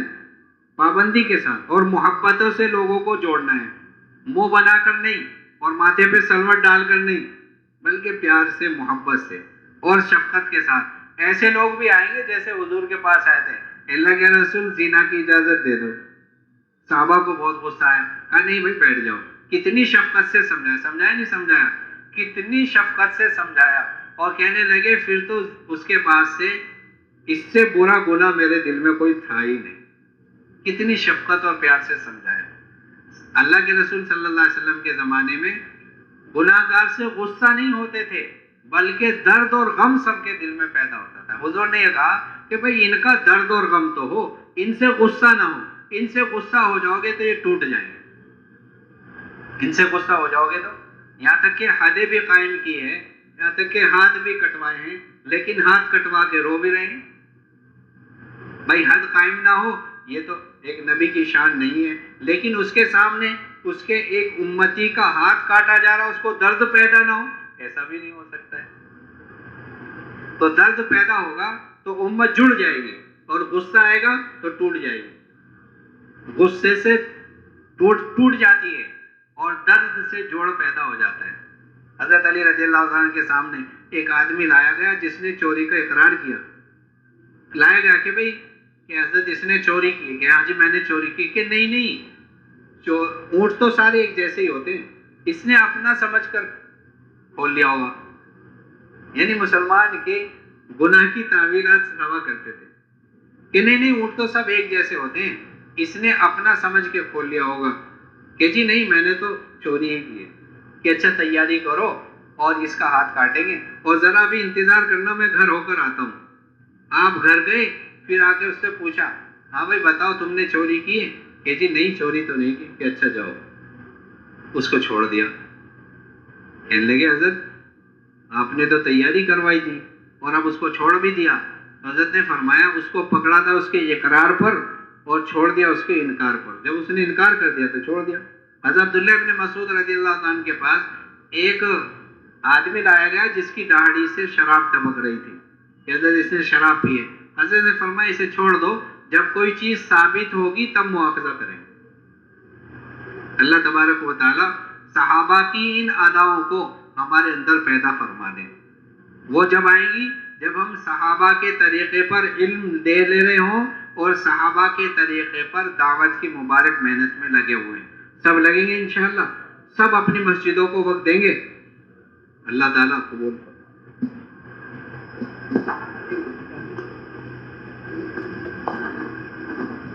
بھائی ابھی دعا ہوں گی، سارے حضرات قریب قریب آ جائے، درود شریف پڑھ لیں.